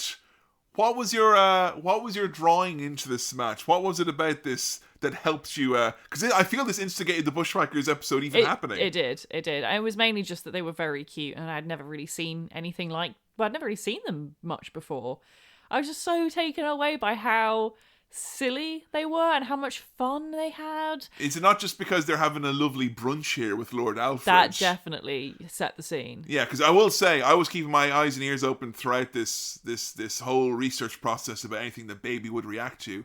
Baby did react to the 5-star match from Dave Meltzer. Match, So Baby obviously has very, very good taste. But you reacted most strongly when that food showed up. You were like, that looks fucking great. There's something about people eating with their hands that makes it look delicious to me. They're one syllable off of fatal choking at any given point, I think. Here. I know. So we have them against the Fabulous Rougeaus, the All-American Boys, which reminds me that Jimmy Hart is nothing if not one of the greatest songwriters of his or any generation. He really is. Fucking great stuff. But you know what confused me about this match? I didn't really understand this. I thought maybe we'd like gotten something wrong. But this is like the third match on the card or something. And I was just really confused, really, because I kind of thought this would go on the main event after Hogan and Macho Man. Read a lot of this book, and ever since Sabu, where he was like, no, that book is all lies. I don't know, it's some bullshit. I don't know. Oh, okay, don't believe anything that happened in there then. We were like, okay, Tiger Mask, you maybe scared that one. There's got to be some proper bullshit in here. And lo and behold, once we reach the green pastures of the WWF, wouldn't you know it, Joe, in their book, the Bushwhackers tell how they closed every show they were on. They were the last guys out for the main event every show they were on because they wanted to send the fans home happy. So much in the same way that the Honky Tonk Man also. Yeah. So I'm assuming it was Bushwhackers versus Rhythm and Blues every night. Every night, yeah. Every show that always you'd be on. After Hogan and Macho Man. Hogan really was more of an opener. Yeah. He kind of led up to the main event, which would have been the Bushwhackers. Interesting though, when they were talking about Hogan, and one of the reasons why they liked working with Hogan so much is because of how much money they would make. And they said what you would do when their bookings would come up on the shows, you wouldn't look for your name. You would look for Hogan's name and then see if your name is also on the same booking sheet, because apparently the difference in pay. And that's a huge part of their viewpoint of the WWF and their viewpoint about Hulk Hogan. It's about the money they made. And even though they're these fun-loving, silly characters, it's literally like most money made with him by far. There was nothing comparable to the money you would make on a show with Hulk Hogan. He is the greatest in their mind, unquestionably, for that reason alone. It is interesting seeing how different the experience is. As someone who's in a safe tag team, like Butch and Luke, they hate being single. Like anytime they were separated, they're not they were really uncomfortable with it. They wanted to be together as a team. That was their specialty. And even in a company like WWF, which doesn't specialize in tag teams and didn't really ever push them, seeing how comfortable they were in their roles. Like, they never felt threatened by Hogan. They loved Hogan. Or the other tag teams, oddly, because the agony that Bret feels when he's in the company around this time as well, in the Hart Foundation, it's like he has the worries of, am I going to be usurped by another team? If we break up, does that mean it's the end for me? Or does that mean it's the end for my partner, Jim? Like, it is so, whereas these guys are just like, fairly nonplussed, and before you know it, they're there for nearly a decade or whatever it is. But this is your early version of the Bushwhackers. This is before a lot of the additional gimmicks that we would get later on down the line. This is pre-amulet, this is pre-hat, this is pre-kangaroo mascot who appeared briefly in 1996. Yes, the hats, we couldn't decide if they were human bite marks or dog bite marks, because Butch, he always loved dogs. He always had a couple of dogs. He had a Rottweiler. 150 pounds, Joe. Yeah, and I believe it was a Basset Hound. It was a massive collection of big dogs. Yeah. It's a lot of beef dog-wise. Yeah. And the only reason we bring this up is because there is a story in their book of how one Halloween, overcoming his fear of dogs while hitting the roads with Butch and Luke, Dink the Clown rode the 150-pound Rottweiler for all the kids visiting the house at Halloween, which is a sight to behold, no doubt. Well, Joe, tell me about this match then. We got big action here in Trump Plaza as the Bushwhackers march their way to the ring, slip down the slippy stairs, and keep those arms a-pumping. Yeah, it's impressive. They Good got a pop. workout. Yeah. So say again. Good workout. They got a hell of a pop. They did, yeah. The fucking kids in this arena are all moving those arms. Yeah. It's a weird to see a panoramic view of seeing arms moving up and down and up and down. You need more rhythmic movements in wrestling to get over, folks. Yeah, it's true. The Yes chant was probably the last one we had. That's true, yeah, actually. I feel that the tease early on led to a situation of Chekhov's blazer. I really thought, but except the blazer was worth too much money. Yeah, Jimmy Hart is not letting... Joe's watched Legends House with me recently. She knows that Jimmy Hart is not letting these men eat his blazer, even though I was like, they're going to eat the blazer. What? They're going to eat it. They really worked over that blazer, though. It's good to have these guys, the Bushwhackers, be the good guys, the faces, because they're idiots in kayfabe. And that's why you have, them, a minute into the match after, getting all ready and, getting posing and locking up and all that stuff. Then all of a sudden the bad guy be like, shake my hand. And Luke's like, duh, okay. And they do kind of are... at times seem reflective of what Vince McMahon thinks about tag team wrestling, in that they're kind of stupid and that they fall for very easy tricks and traps all the time. Yeah. There's a panto element to the Bushwhackers where they'll look at the audience and point and be like, shall I, boys and girls? Yeah. Yes? Yay. No? Oh no, I've been hit. I didn't realize until we did the episode that they have their distinct noises. One says roar, And the one other says, says yeah. yay. I know, learn it. But which one's which? Whoa is Luke. Yeah. It's Butch. It's Butch. Read it and understand it. The clock is ticking here, folks, in this 5-minute match, and the wrestling is minimal. Yeah. How are you getting on with it, Joe? Is it exciting stuff? I think I've only got 2 moves written down. One is a hell of a move, folks. The battering ram. No. I love the battering ram. You love the battering ram. You love their finish. They're safe as milk finish. Were you talking then about the move that's not really a move? I was talking about the move that was more of a readjustment of sorts. What went on Sexual there? harassment. What happened there? Luke went up for the big slam. One of the Rougeaus gets Luke in a scoop slam, and Luke has a full-on fondle of the Rougeau's willy. He rubs it a lot. Kind of checks it, makes sure there's no torsion, no strain. I don't think that's what was going checks on. the shaft, checks the under the hood, so to speak. Semi-silly. Half silly. What happened there then? I don't know. I assume it's a bit of a rib. Did he lose his balance? And have to no, it was center himself. No, because it wasn't a grope. It was a rub. It that was full-on sexual harassment. There was a rub. There was a light tug. It's a different business back in those days, you see, folks. Yeah. I don't know why that happened. I don't know. I will say the only thing more strange than that is the peculiar as hell commentary from supposed good guy Gorilla Monsoon and supposed bad guy Jesse Ventura. So Jesse is supposed to be the good guy? No, Jesse's a bad guy. Oh, right, okay, yeah, because what he says is, what's interesting about America is, what they say is, like, to be a heel is like, I consider it as like, oh yeah, that's a good thing to say. Anyway, they get very political on the commentary. Do they ever? And it's like being in Trump Plaza seeped into their veins. They argue about whether the Rougeaus are all American boys, because the Rougeaus are French Canadian. Yes. Quebecers, yeah. And Gorilla basically argues that, because Jesse Ventura, he basically says that they're all American boys, and Gorilla's like, no, they're not. They're French Canadian. And Jesse Ventura says, well, hang on, Gorilla, your parents, they're immigrants, aren't they? Don't you talk about my parents, Ventura! And Gorilla says, well, yeah, but I was born in America. And Jesse says, well, maybe we should just tear down the Statue of Liberty if you think you have to be born in America to be an American. To which point, out of context, it sounds very bad. Gorilla Monsoon says, we got enough of your tired, poor, and hungry. Oh, no! I thought you're supposed to be the good guy. Also, the Bushwhackers are right there. They're definitely not American, guys. I know, the amount of matches we saw where the Bushwhackers are like dancing around to USA chants, like, no, that's stolen valor. You're not even from here.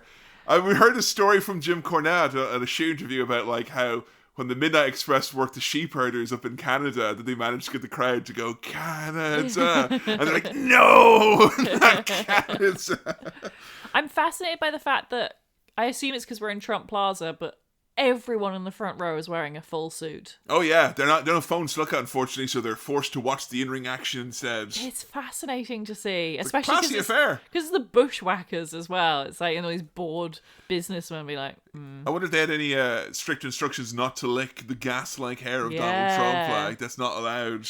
We get the battering ram, Joe's favourite move, the double gutbuster. And wouldn't you know it, the Bushwhackers somehow win despite the fact that Jock is breaking up the pin. This is a happy accident, I think. Yeah. Now, why do you love the battering ram so much? Because for me, that was one of those moves. I remember looking up like tag team finishers when I first had access to YouTube and be like, oh, the battering ram. That's so gay. Gay. So gay. I love it. I think it looks really good, for one. I think it looks cool as hell. It is definitely a safe maneuver as well, folks. Well, you say that. Actually, no, yeah, I was going on that. how safe it is by like, oh no, this man's arm meat is going to come into contact with your chest. There was someone who turned while they were doing it once, and he rammed Butch's head straight into the person's hip bone by mistake, and he jammed up his neck. He had to have like, I think he broke his neck. He got a crack on his vertebrae or something like that from it. So yeah, never mind. The armchair wrestling fan here is like, that move is safe. Who's never taken a bump in his stupid life, even now at the ripe old age of too old even for DDP to get in the business. I respectfully withdraw my remarks. I just love any tag team move that requires both men to do. Yes. It's such a team move. To become one, as the Spice Girls would say. And the highlight of this match for me afterwards is them attacking Sean Mooney, licking him viciously. Aggressive licking. Oh boy, he do they. is so wet. You And can the see the saliva fall out of them onto him. But it's like, they goes in for the second lick, and the crowd, like, they are at a fever pitch. Yes! This is why I came here! Yeah. And Luke turns to the camera with the look of, like, honestly, there's some people I worked with when I was an animal behaviorist back in the day who would, like, analyze this footage. There is a far-awayness, a wild-eyedness that would make me second-guess any drug testing that was happening in the WWF at the time. Great stuff. How did you get on, Joe? How did it stack up? Was it a 5-star classic? Did it maintain its position? No, look, what do you maintain? I gave it a 3.5, remember? So, look, I think it's interesting always reviewing matches for pay-per-view classic and then doing it for an episode, or vice versa, because I do think it's a fundamentally different experience, and it's something I've taken away into our pay-per-view reviews in general, which is it's always different to watch a match out of context than in the context of a full card. You have a different appreciation of seeing where a match is positioned compared to other matches and how you feel and the flow of the show. Yeah, because we're often will be telling, friends of ours who maybe haven't watched the WWE, the pay-per-view or the AEW show or the WWE premium live event to be like, oh, which match should I check out? And I always have to stop myself being like, oh, this, because often what I will go for is the one that at the moment in time, it's like, you needed it. I needed this one here. Like, very often I'm on an AEW pay-per-view where I'm flagging and I'm a little bit tired, and then a match comes that, like, turns my light switch right back on. I'm like, yes, you have to check out this match in particular. It invariably involves Takeshita in some degree. So yeah, they probably had the benefit from being on a breath of fresh air on a very long card. That's it. And I think this time they didn't have that. I wasn't, they weren't being a breath of fresh air for me. It was like, it was a day of watching wrestling. When we do these matches, we sit down and we watch all of the matches in one day if we possibly can. And it's not just the matches that we're reviewing, it's a bunch of other matches too. So we can just generally get an overview of what they're like. And it's not because they're the Bushwhackers, I will say, because I have enjoyed a lot of the Bushwhackers matches we've watched for this day of wrestling.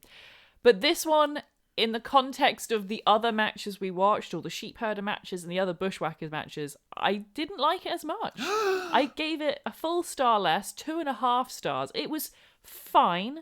It was fun. But they did less comedy in the match, you see. That's it. Yeah. And I think, but that's not to say, like, just because I didn't enjoy it as much here, doesn't mean I don't think it's a good match for the placement and the card. Yeah, I know what you mean. We needed that in WrestleMania 5. There has to be a match like this at that point in the show. Much like in the same way, like in Royal Rumble 91, you needed to have Butch in there doing his 20 or 30 minutes of actual wrestling, and then Luke to come in and out in the space of, I don't know, 1/1,000,000th of that amount of time. Ladies and gentlemen, I have a Bushwhacker update in real time. We have just received word from our illustrator, Dan Swanton, that the codename for Bushwhacker Butch, Brutal Bob Miller, as you may know him, was in fact Kissy and Hippo. Kissy and Hippo. How cute is that? Hey, get me Cartoon Network on the line. I've got a hell of a scary cartoon for them to pitch. The artwork would make a great TV show. Yeah, it does. We watched Together recently in the cinema, and it does seem a little bit like the Bushwhackers merging into one, and that is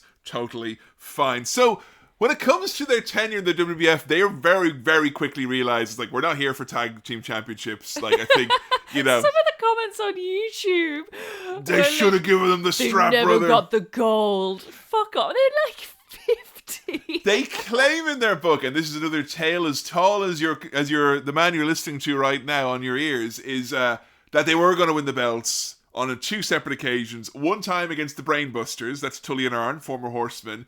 But of course, then the fateful day they were meant to win the belts, Tully rolled up to the arena and saw a sign that said drug testing, and I don't mind telling you what that means. And another time when they were on a tour of Europe, they were apparently going to win the tag team titles from Money Inc., Ted DiBiase, and IRS, when Ted DiBiase rocked up to the arena and saw signs saying infidelity tested, and he got found out that he was having a string of affairs across the world. Wow. And he says, I'm sorry, boys, I have to go home now. So that was the end of that as far as they were concerned. But their use was to put over other teams, like new teams coming in, like the Nasty Boys. When the natural disasters came together, Typhoon turned on them. They were these guys who had the kind of unbreakable love and connection with the young fans, and because it was such a family show, they could be brought out. They do the odd match here and there to, like, you know, beat a jobber team, but they were primarily there to lose.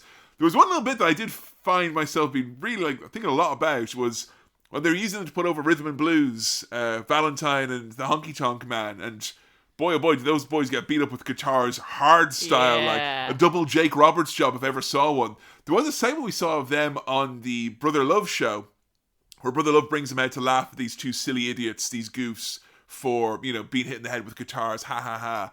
And Butch, to his credit, just does this old school Sheepherders promo where he's like, it's not funny to see two men get brutalized and hit when they're vulnerable and they're left lying on the floor. And like, the kids in the crowd are like really fucking emotional. It's like, it was just funny to see that bond that they had wasn't just, haha, they're the funny guys, do something funny. Like, the fans really cared about them. The kids, like, loved the bejesus out of them. The amount of times for something bad happened to the Bushwhackers, like the Nasty Boys did something horrible, you could show, like, some, like, 10-year-old, like, crying, because, like... Yeah. And, like, I guess, as well, that's another part of wrestling that I think is probably gone, you know, of that... The kids are all smart marks now. I mean, when me and Adam went to that house show in Manchester last year, and, like, there was, like, the kids there were like, I only care when Cody Rhodes comes out. I'm here to see him because I'm dressed head to toe in Cody Rhodes gear. Or the kid dressed head to toe in the Yeet gear wants to go Yeet. And they were like, they didn't even watch the rest of the show. Even at local shows, like our local show has a few kids there. They with the title, the WWE title belts, and they're looking unimpressed, like.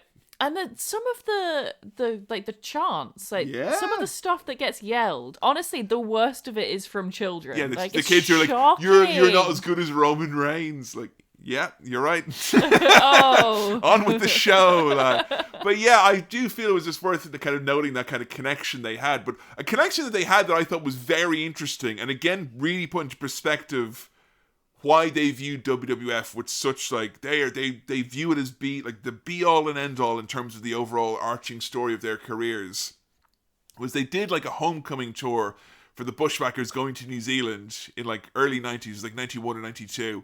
And they did this tour around all around the islands, the north and the south, and they did a bunch of shows, big sellouts, big arenas. They were really, really happy with how it went over. They got to tag with like Bret Hart in a lot of those shows. And like Bret, he credits doing stuff with the Bushwhackers as a way, when he was going to become like a single star, as a way the fans could view him as being just not so serious all the time, that he could have... I think wrestling fans need to know, at least in those days, that a good guy had the capacity to have fun. Not necessarily they had to be funny all the time. And that was a big part of it. But they were like, oh, it was on TV all the time there, so it was really popular. We were treated like kings when we arrived. The second tour they did, and that was in like 93, they stopped showing WWF on TV in New Zealand because the national station had complaints that it was too violent.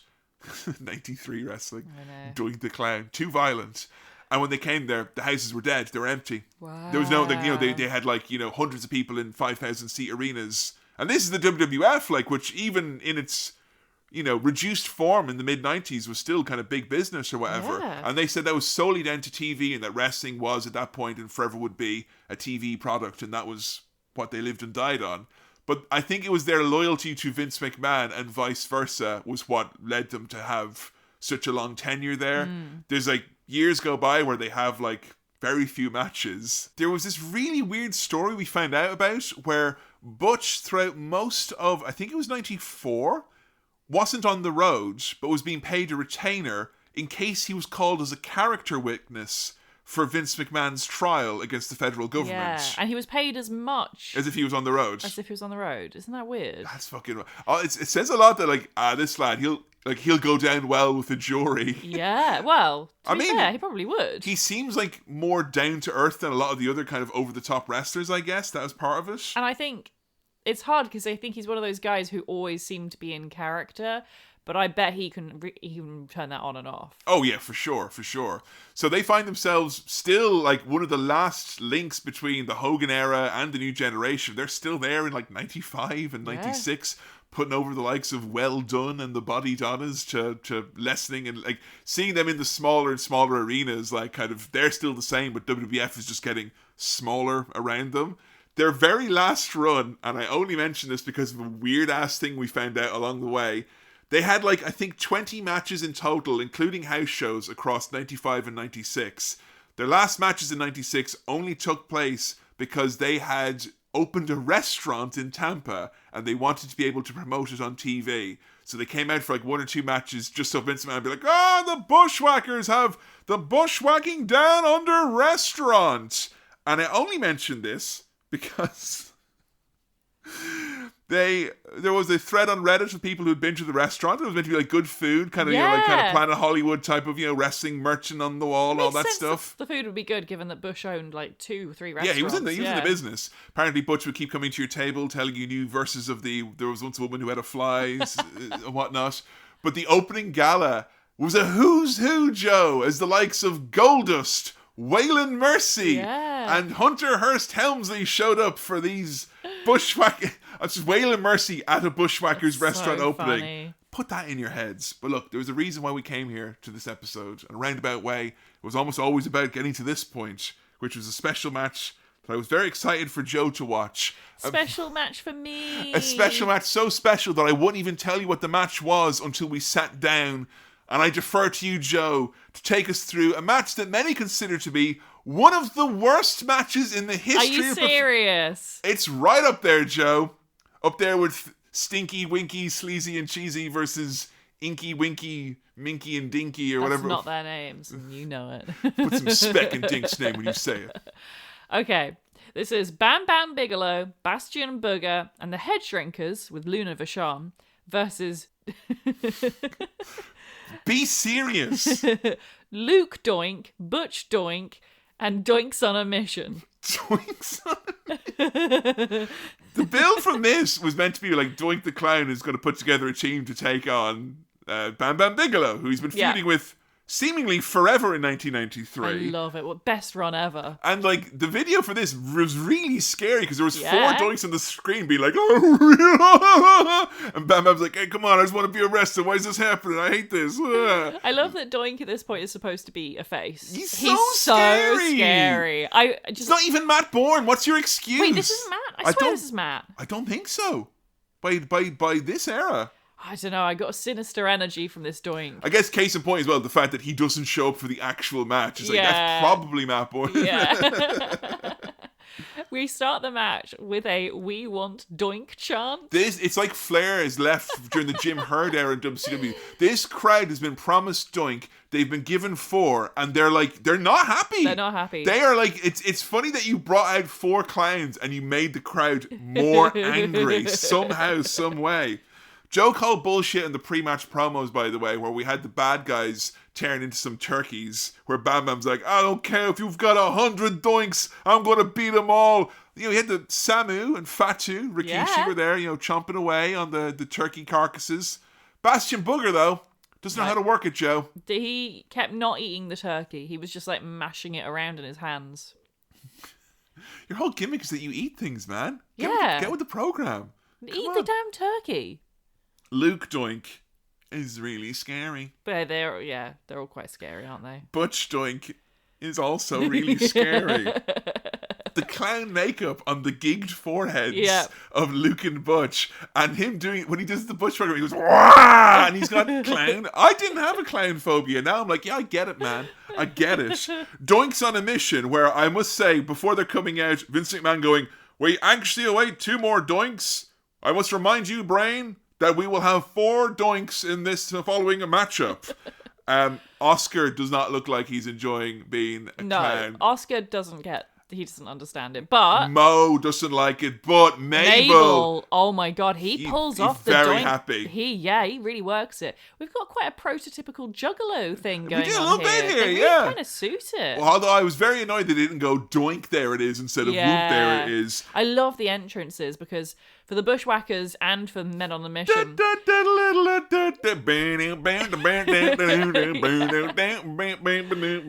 I think the image of Luke and Butch dressed as clowns on bikes while there's rapping going on in the ring and they're kind of dancing around to it did nothing if not show the longevity of these men who 10 years prior were hitting each other with coal miners' gloves in Oklahoma. Well, Bill Watts goes, yeah. Just to bring up the coal miner's glove again, by the way, because I saw the coal miner's glove a few times as being like a glove that's like laced with lead and steel. It's like a heavy glove. Yeah. But then we saw Barry Darso doing a promo about the coal miner's glove down in Mid-South, and it had all like spiky bits on it. Yeah. Like you, and they're like, you gotta cleave, Bill. You gotta cleave with that glove. You gotta hit away. Do they think the coal miners punch coal? Yeah, like Minecraft. Unsurprisingly, the places they would do these coal miners' glove matches are not the places where there would be any coal mines. Yeah, you're doing that down in the oil territories, like, Hang you know. on. Then over in Pennsylvania, we're going to do the oil miners' glove Yeah. match instead, like, you know. I'll tell you what, there's no sign of real doink, and No. the fans are not happy about No. that. And it's funny to think that the Bushwhackers like, there might be another riot, Butch. I'm not sure what we're going to do. We're going to have to fire way back with our clown horns and our buckets full of glitter. We cut to Afa, who is accompanying the Wild Samoans into the ring, and he is spitting turkey at children. But the WWF was always the goal of the Anoa'i family. The revered status of Vince McMahon's WWF was the greatest goal that anyone could achieve. Samu, I believe, at one point gets distracted. Oh by... boy, they all get distracted. This is so disrespectful to the bloodline. I can't remember who it is. Someone bites one of the balloons. Butch bites a balloon, Butch? and water comes out of it, which It's like Bobby Heenan glittery says water. it might be poison. Yeah. Bobby Heenan, who is like, you want to talk about zero fucks right here.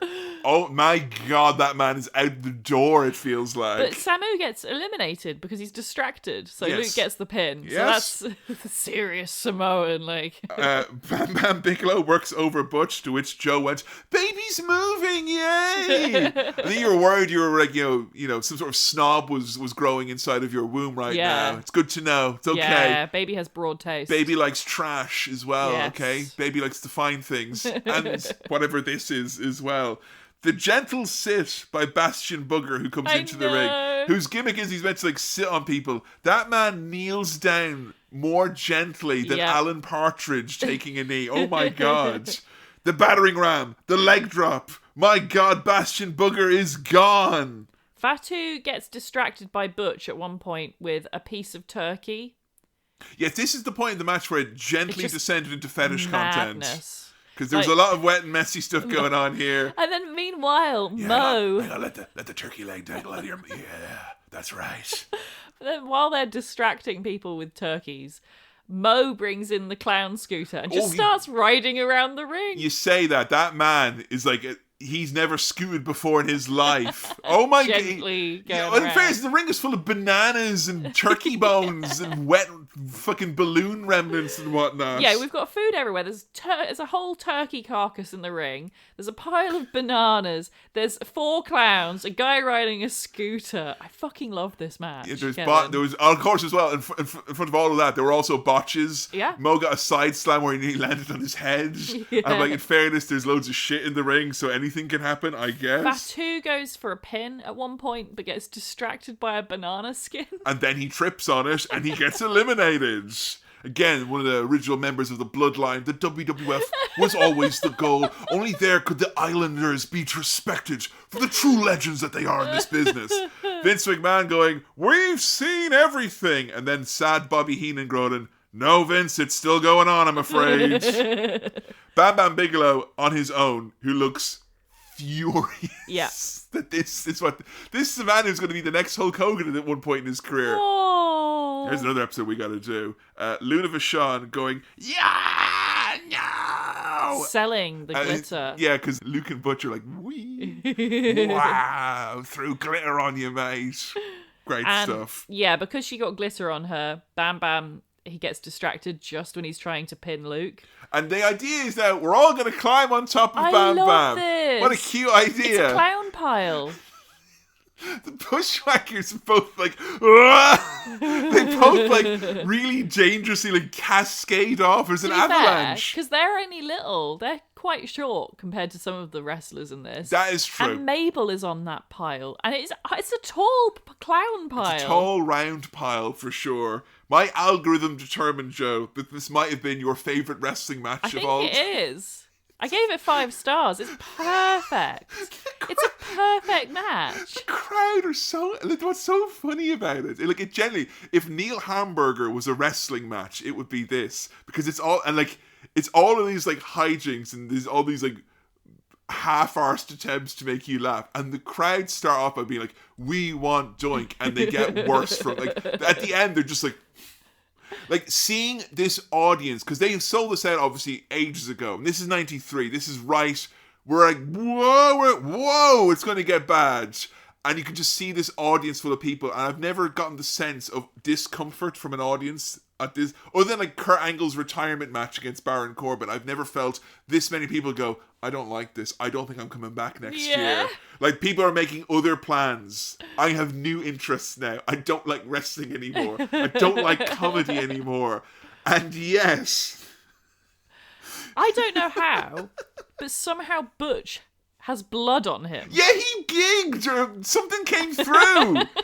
Bleeding through a clown hood. It's so scary. And just to put a nice little bow on this at the end, as they're walking to the back, Doink appears on camera, but not on stage or in the arena. Screen. Which again makes this crowd even more angry. Yeah. Doink, you never miss a town. And makes Luna cry. Yeah. Yay! He makes out like he's gonna kiss her, and then she's made of poison, and he spits it out, and she starts crying. If she could only get that kiss. That was something else, Joe. I thought the 4 dinks was something, but this was... It's even better. The 4 doinks. I know what I like, and it's this. It was. There was this kind of... I don't know. Can you believe we're getting paid to do this look in the book? Like, whatever the look was in Bam Bam's eyes of like, what the fuck is going on here? The complete opposite was in the Bushwhackers' eyes, where it's like, they're going to make toys out of this, I think, at some point. This is fucking weird, man. But yes, the Bushwhackers, they find themselves departing the WWF in 1996. How they were still employed that long. I know. Get the bag. They bag. They got more money doing that than they did for, like, you know, most of their career. And, you know, they did talk in their books about going and doing the indies, and there's a lot of chat about the grimness of hitting up some of the Mr. Dixon shows that were ran in the UK that seemed to be a lot to be desired. And they went to ECW briefly. The fucking time in ECW. That was great. They were brought in ECW. We found the clip and we'll put it in the bonus viewing. Seeing them do the Bushwhackers as a heel gimmick. Because I think I was trying to explain to you what their space they occupied in my mind as a wrestling fan as a child, and nothing encapsulated more than this, where the Dudley Boys are meant to be facing against Tommy Dreamer and Sandman, and Joel Gertner's like, well, there are many members of the Dudley family as we know, and from the down under section of Dudleyville, Luke Dudley and Butch Dudley, and out come the Bushwhackers. To the biggest heat I've ever seen. People are, once again, it's like the sheep, whoa, we're going to have to watch out, mate, they're going to riot. Joey Styles literally says, please do not change the channel. We did not sign the Bushwhackers. These damn artifacts, these fossils, they stand for everything ECW is against. And I'm like, remiss to remind everyone that they were doing hardcore before it was a buzzword or marketable or like something cool or whatever it was. You know, it was just so funny to see this crowd of people, and I would have been front row with them going, no! Who pride themselves on being knowledgeable. That is it. It's like, we're smart fans. Mm-hmm. We know.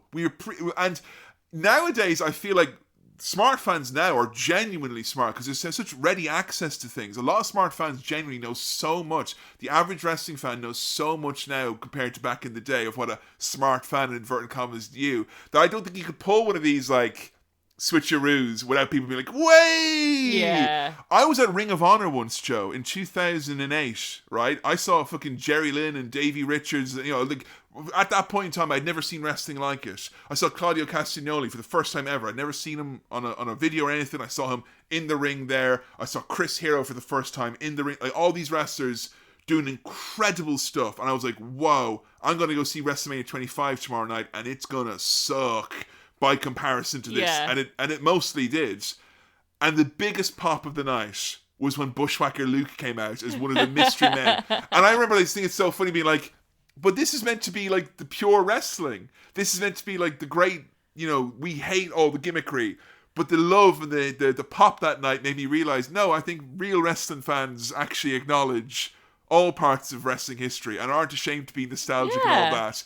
And it did make me feel warm and fuzzy that the hating days of the late 90s like this are probably well and truly gone. Good. Because seeing Sandman and Tommy Dreamer having to stifle laughs where they have to pretend to be disgusted. And they kind of... They love it. Dude, Sandman does the Bushwhacker Yeah. walk.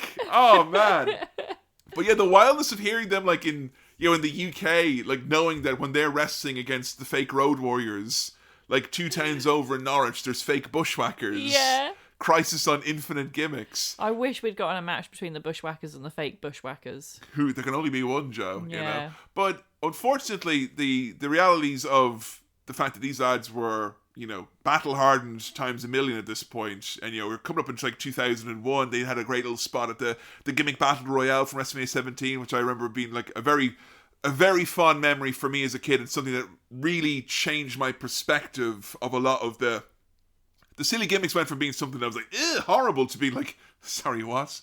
A repo man, you say? There's a garbage man? Like, this man's a boat. Look, they're licking Mean Gene. Oh my God. That was such a... And hearing like JR and like Paul Heyman like be revered when they handed it over to these other guys to talk about these silly gimmicks. Just such a fond, pivotal memory. I watched that like age 12 in a room full of 18-year-old rugby guys who had all snuck down to watch WrestleMania, all on creatine and all like, I want to see The Rock Stone Cold. But when they saw all that, they were like, it's the G.I. Joe man, yay! Oh no, Iran won again. But the fact was that they were still trying to do these insane schedules going all over the world, doing like any booking that'll have them or whatever it was. And Butch found himself falling ill in 2001, and it turns out he had this infection that wasn't going away. It was a staph infection. Yeah, and you hear about wrestlers having staph infections all the time. And I will say, if surgery / infection / gross stuff like that, maybe skip ahead. Oh yeah, no, definitely. If that, there's some not nice details. Just like, this is not something you want to hear if that's something that squicks you out. It took over his entire body, basically. He Yeah. couldn't breathe because his organs were so inflamed that it was like pushing on his lungs, and his heart couldn't beat properly because he was so swollen. He was full of pus between all of the organs. And it was something where he would come into the hospital, they have to drain him, and they put him into ice baths, his temperature was skyrocketing, his heart was stopping over and over again. All his old injuries started flaring up again. And what would happen was, because he had knee issues, like Butch had a lot of knee problems, he had the ankle problems, of course, when he had club feet as a kid, and he had a hip problem as well. And what it came down to was like he was literally 3 or 4 years in hospital with this infection. They're like, look, we can either drain you every day of all the accumulated like pus and stuff that's coming from this wound, or we can remove your hip. Yeah. So he had to have his hip removed, just taken out completely. Yeah. Because other than that, he was never going to be able to like live a normal life ever again. And then he got infected again, but this time it was from the ankles. It was from inside. They apparently didn't get all of the infection. It just kept coming back, like, and it was came worse back this time. The second time. And anyway, the short of it is, it was 8 years before he could even tie his shoelaces again. So yeah, and Luke the whole time is like, going just doing Luke Bushwhacker all around or whatever it is, still keeping it going. But like, Butch was back in New Zealand. He had to be, he had to live in kind of a convalescence home almost for several years. The way it got caught as well was, Luke saved his life. Literally saved his life. Apparently Butch, he just had this fever one day and he just got really tired and he couldn't make his way to the bed. So this is where it's a bit of that old like, that masculinity we're talking about at the start of the episode with his father and stuff like that, that tough man. Oh yeah, because they both say as well, like, when they're talking about breakups and stuff like that and heartache and all that jazz, it's like, we've spent, thousands of weeks and months with each other. We never spoke about anything like that. And they both said that they regretted that as well. Yeah. It's like not a nice way to live one's but life. That is kind of what that was like, friendships at that time between men. That was what was expected, but I guess. The downside of being that type of tough, macho man is when he got this sick, he just crawled his way to bed. Yeah, keep going. That's it. Like, Never he didn't even think to call his friend or call 911 or anything like that. So anyway, Luke then can't get in touch with Butch. He's not picking up his phone. He doesn't realise at the time, but Butch has the phone right by his head. And so he's calling him, he calls his stepson, he's like, I don't know, I can't get in touch with him either, no one's answering the door. So Luke flies all the way to the state where Butch is, and they literally break down the door, and they find Yeah, he was just like Butch. lying in bed, completely dehydrated. Yeah, like, completely. on the verge of death, basically. Literally on the verge of death. The doctor said if he'd been even 3 hours later, he would be dead.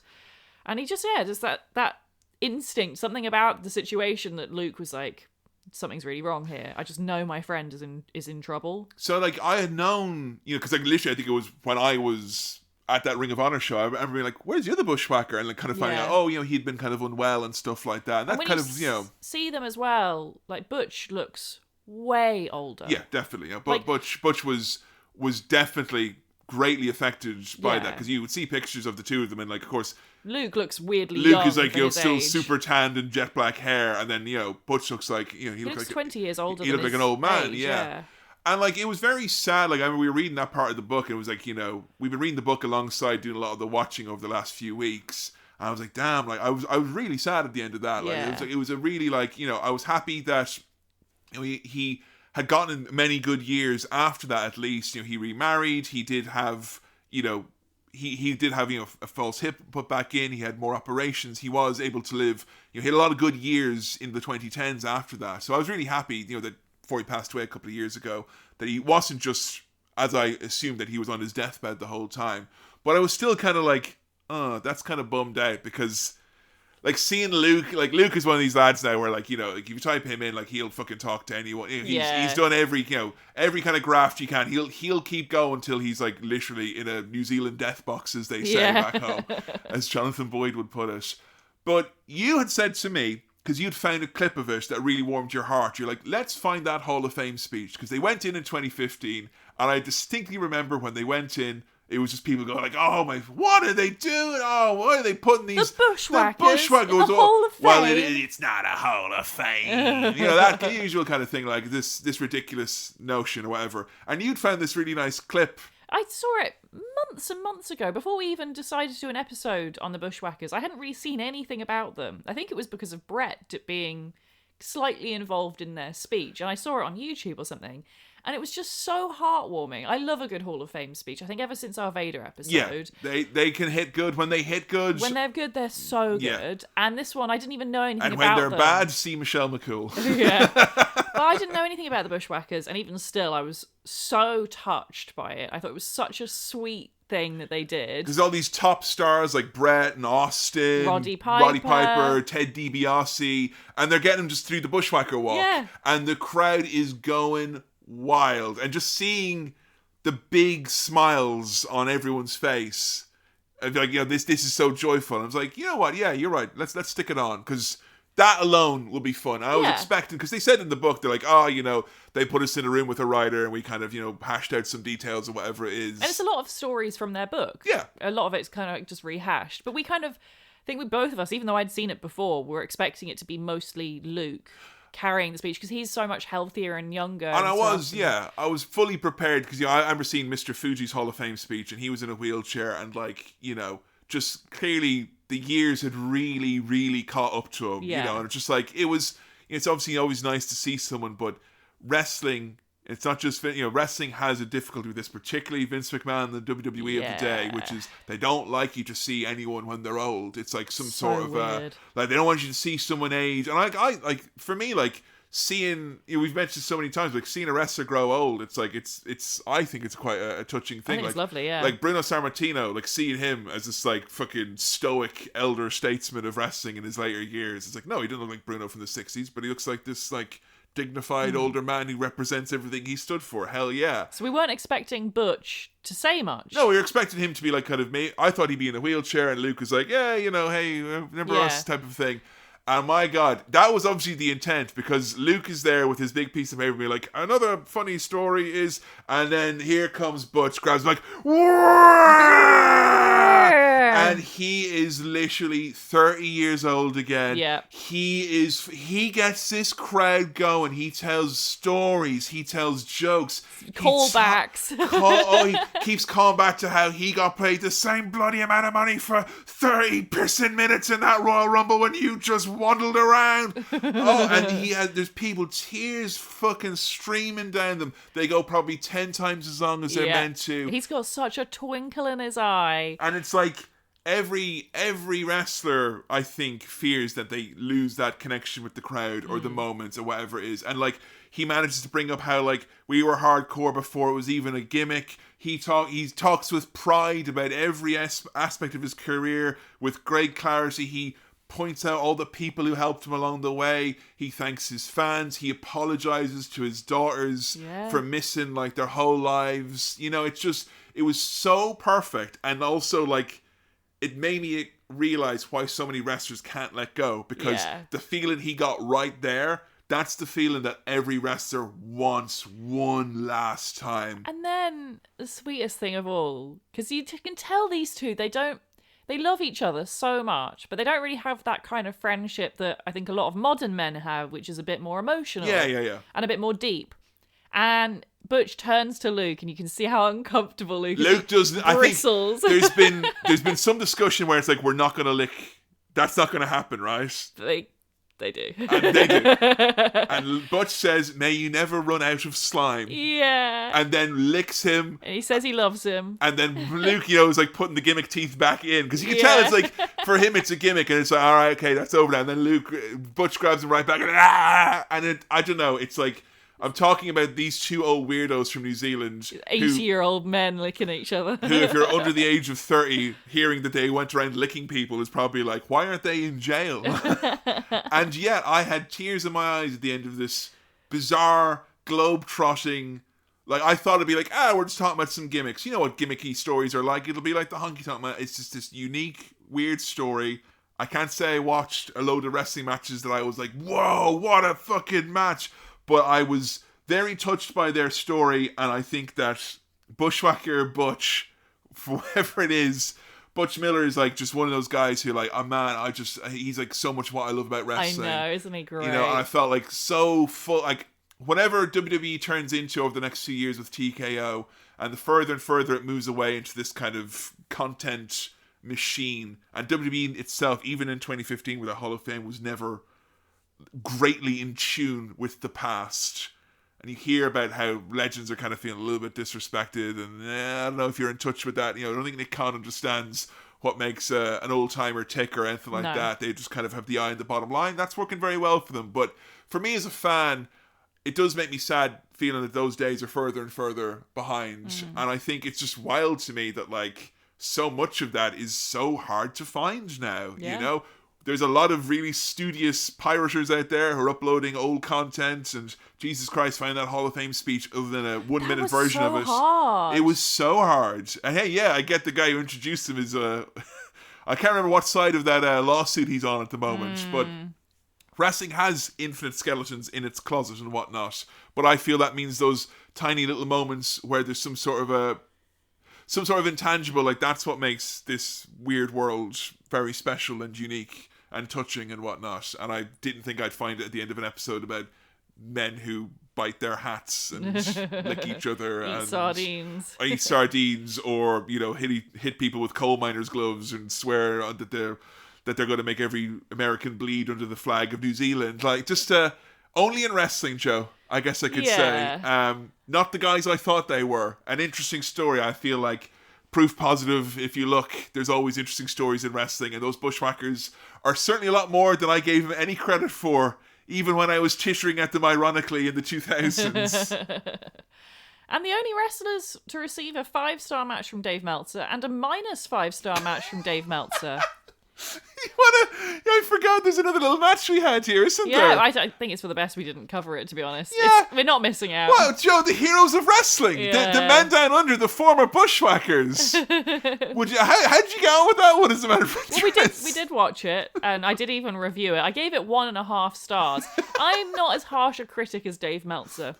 I don't know what could lead me to give a match a negative rating. I think it's when it makes you feel uncomfortable, and Yeah. there's that feeling is pervasive, despite the fact that the audience seem to enjoy being licked by the Bushwhackers. The audience. Sorry, the men down under. The crowd had a great time. Honestly, the crowd was hot for this match, but it was not good. It was not a good match. There's a lot of rolling around. Yeah. Very little wrestling moves Lot took of place. standing around. And I think the funniest thing about that match, and one of the reasons why it's worth watching in its own right, is right at the end, for whatever reason, Butch looks straight down the barrel of the camera. Nods. Like, so out of character. Yeah. Like, did you enjoy it? Yeah. That was it. And it felt, if anything, Ooh, a weird. perfect little... It's the only time we've ever seen him out of character. Yeah, he was just the man doing the job there. Even in shoot interviews, he's in character.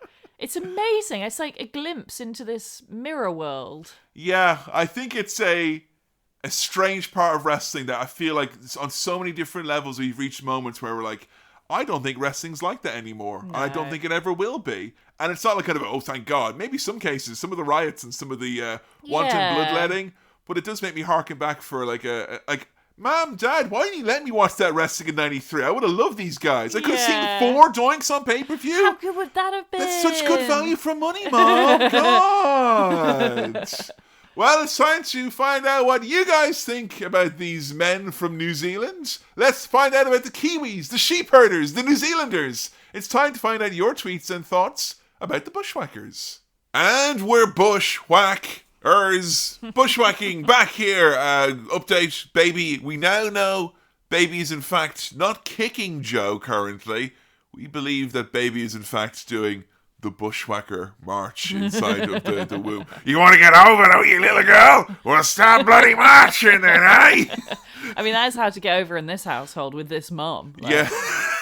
do the Bushwhacker walk. If we've got a toddler bushwhacker walking That'd be around great. here, it'd be great. Like, although you did say at one point, I remember when we were watching sheepherder stuff, you were like, "Oh, you could use it as like a kind of like a punishment, like where people are like, oh, be careful, I'll get the Bushwhackers. They'll come out here now and they'll march you right back to New Zealand if you're not good and you don't finish your. They'll lick you. Ah, this is just to bear in mind that." The licking thing. The licking thing. That's not in a million years could you do that these days, No. could you? No, you couldn't. For so many reasons. I do want to quickly mention before we get into the tweets, because I've been thinking about it an awful lot, and it's bared on my mind. We didn't get a chance to bring it up. It was when they were in South Africa as the sheep herders, because they travelled around the world. It's been so fun looking and seeing all these different cultures in wrestling, even when it's under one kind of organisation like the NWA. But in South Africa, if you wanted to be on the card, you had to first do a tryout before the show, every show, while you're surrounded by a ring of supposed shooters and veterans, and they would watch you shoot on someone else. What? And then they would decide, yeah, you can be on the card tonight, yeah. Wow. Because they took it so goddamn serious. And these lads are like, 8 years old, me like, that lad can't go. No, sorry. Imagine that. Old people saying who can and can't go despite having absolutely no wits about them. So is it like a lumberjack match? But not. It reminded me of that, it was the Brass Eye sketch of like, Child Watch, and there's all these people just circled around there looking in intently. But yes, we have got some tweets, some posts over on our Patreon page, by the way, where you can now give in your 2 cents if you happen to not be a massive fan of Twitter or Facebook, fabulous platforms as they may be in the year of our Lord 2025. Got some intel and communicados about the Bushwhackers, Joe. Yes, we do. First up from Slam Campbell. Without fail, when I mention to older guys I work with that I'm a pro wrestler, they'll usually pull out the Bushwhackers as an example of wrestlers. And oftentimes, they can't even remember the name of the team, so I'll just get the arm motion instead.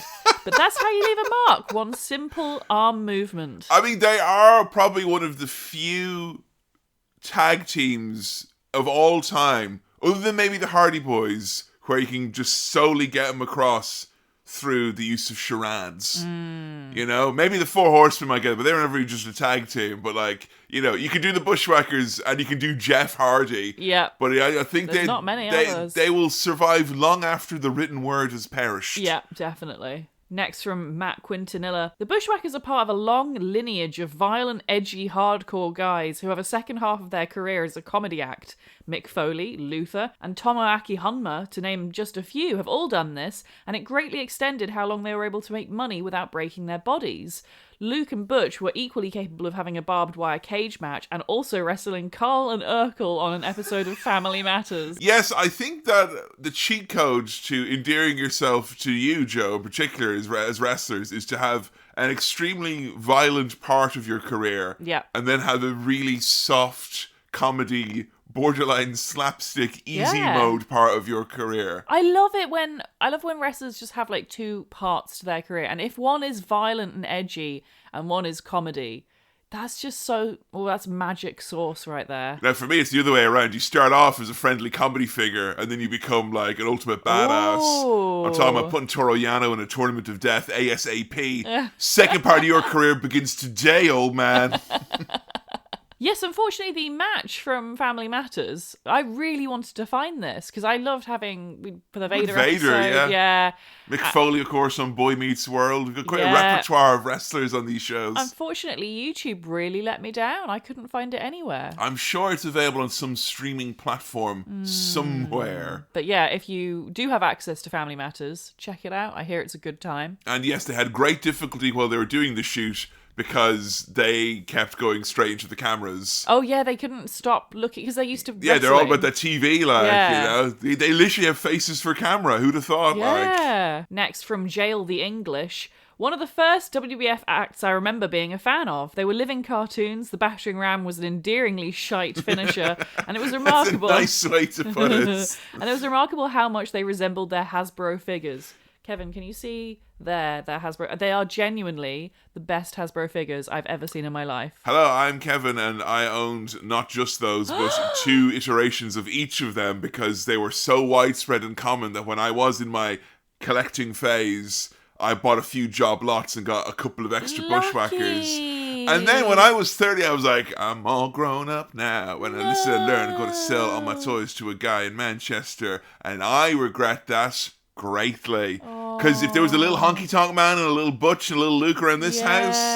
Yeah. Oh, because I remember when you got rid of a bunch of wrestling figures. I was really grateful because, to be fair, you had like 200. I had far too many. It was loads. We still have about 100 now. We still have many, yes. But, it was before I got into the old classic wrestling, so I wouldn't have known. I imagine I would have gone to you like, oh, who are these guys? Are they any good? And you'd have gone, nah. All I'll say is our Christmas tree will be decorated very differently if I still had those. Well, covered in Bushwhackers. Maybe we can find some somewhere. Look, if we head down to Blackburn and go to the market, there's at least 2 Butches there guaranteed.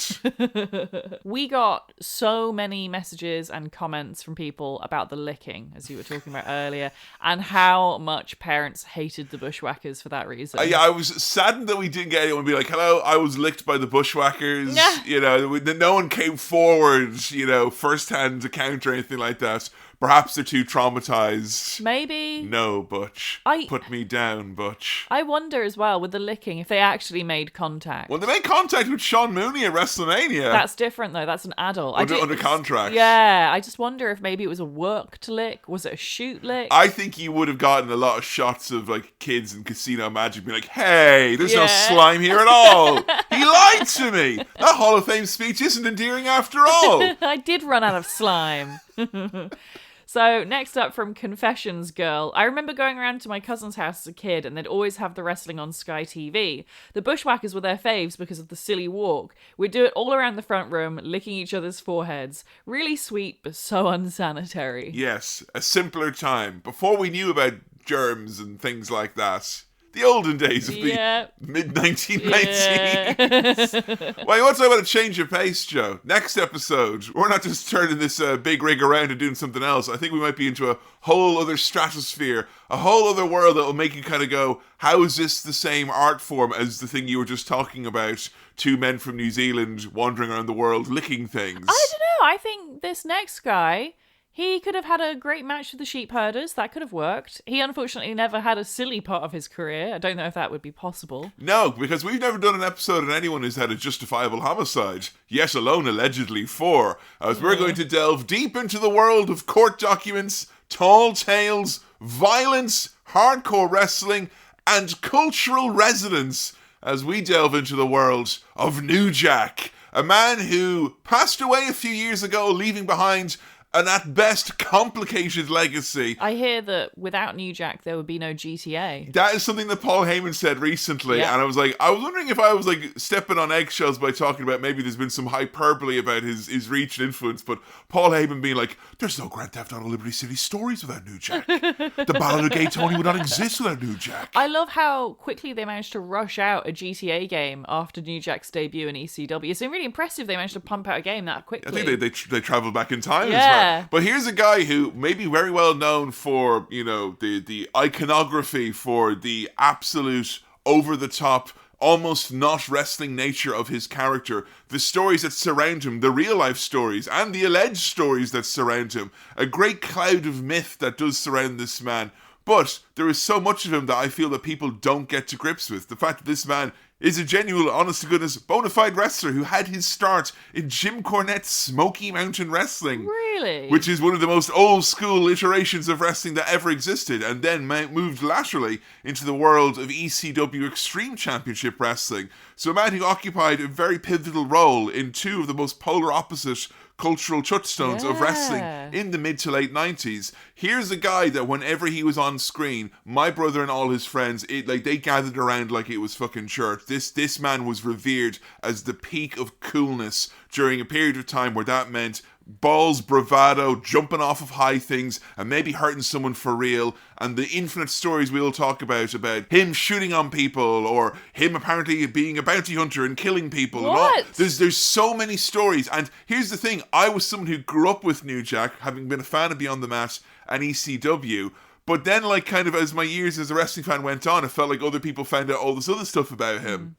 And I'm not sure what's true and what's not. Oh. And I know you love a good deep dive into legal proceedings, Joe. So you might have to fire up that old court documents search again and see if we can get to the bottom of who is New Jack, because he is certainly a very marketable fellow and a very influential man indeed. But there's something so strange about the fact that he is now in the WWE 2K game. It feels somewhat peculiar and strange, because he is in many respects a total outlaw and an outlier. Barely a wrestler at all is how one of my friends once described him. But yeah, we will not be playing Ice Cube's Natural Born Killers all throughout the episode due to copyright, but we are going to try once again, as we always do with the ECW episodes, to try and find some of the classic iterations of his character, untainted by very, very heavy-handed editing, etc. Because a lot of him is about the feel of the time, the music, what was going on in the late 90s. We're after your thoughts, favourite matches, stories, incidents of note about New Jack. What is his legacy? What should new fans know about him? Is he someone who can be pasteurized and homogenized and woven into the fabric of professional wrestling like all the other characters who've had such a big impact as WWE would like them to? Or is he someone who is very much an outlier, as we said, a pariah of sorts? We want to know your thoughts on the legacy of New Jack. Don't forget to use the hashtag #HowToNewJack. Best messages will be read out on the episode, and you can, of course, find us on Twitter, on Blue Sky, on Facebook, and as well over on our Patreon page, where, hey, if you like the show and you enjoy it being ad-free, Joe and I review each and every pay-per-view from WWE and AEW, going all the way back to the heady days when Jon Stewart was involved in wrestling for some reason.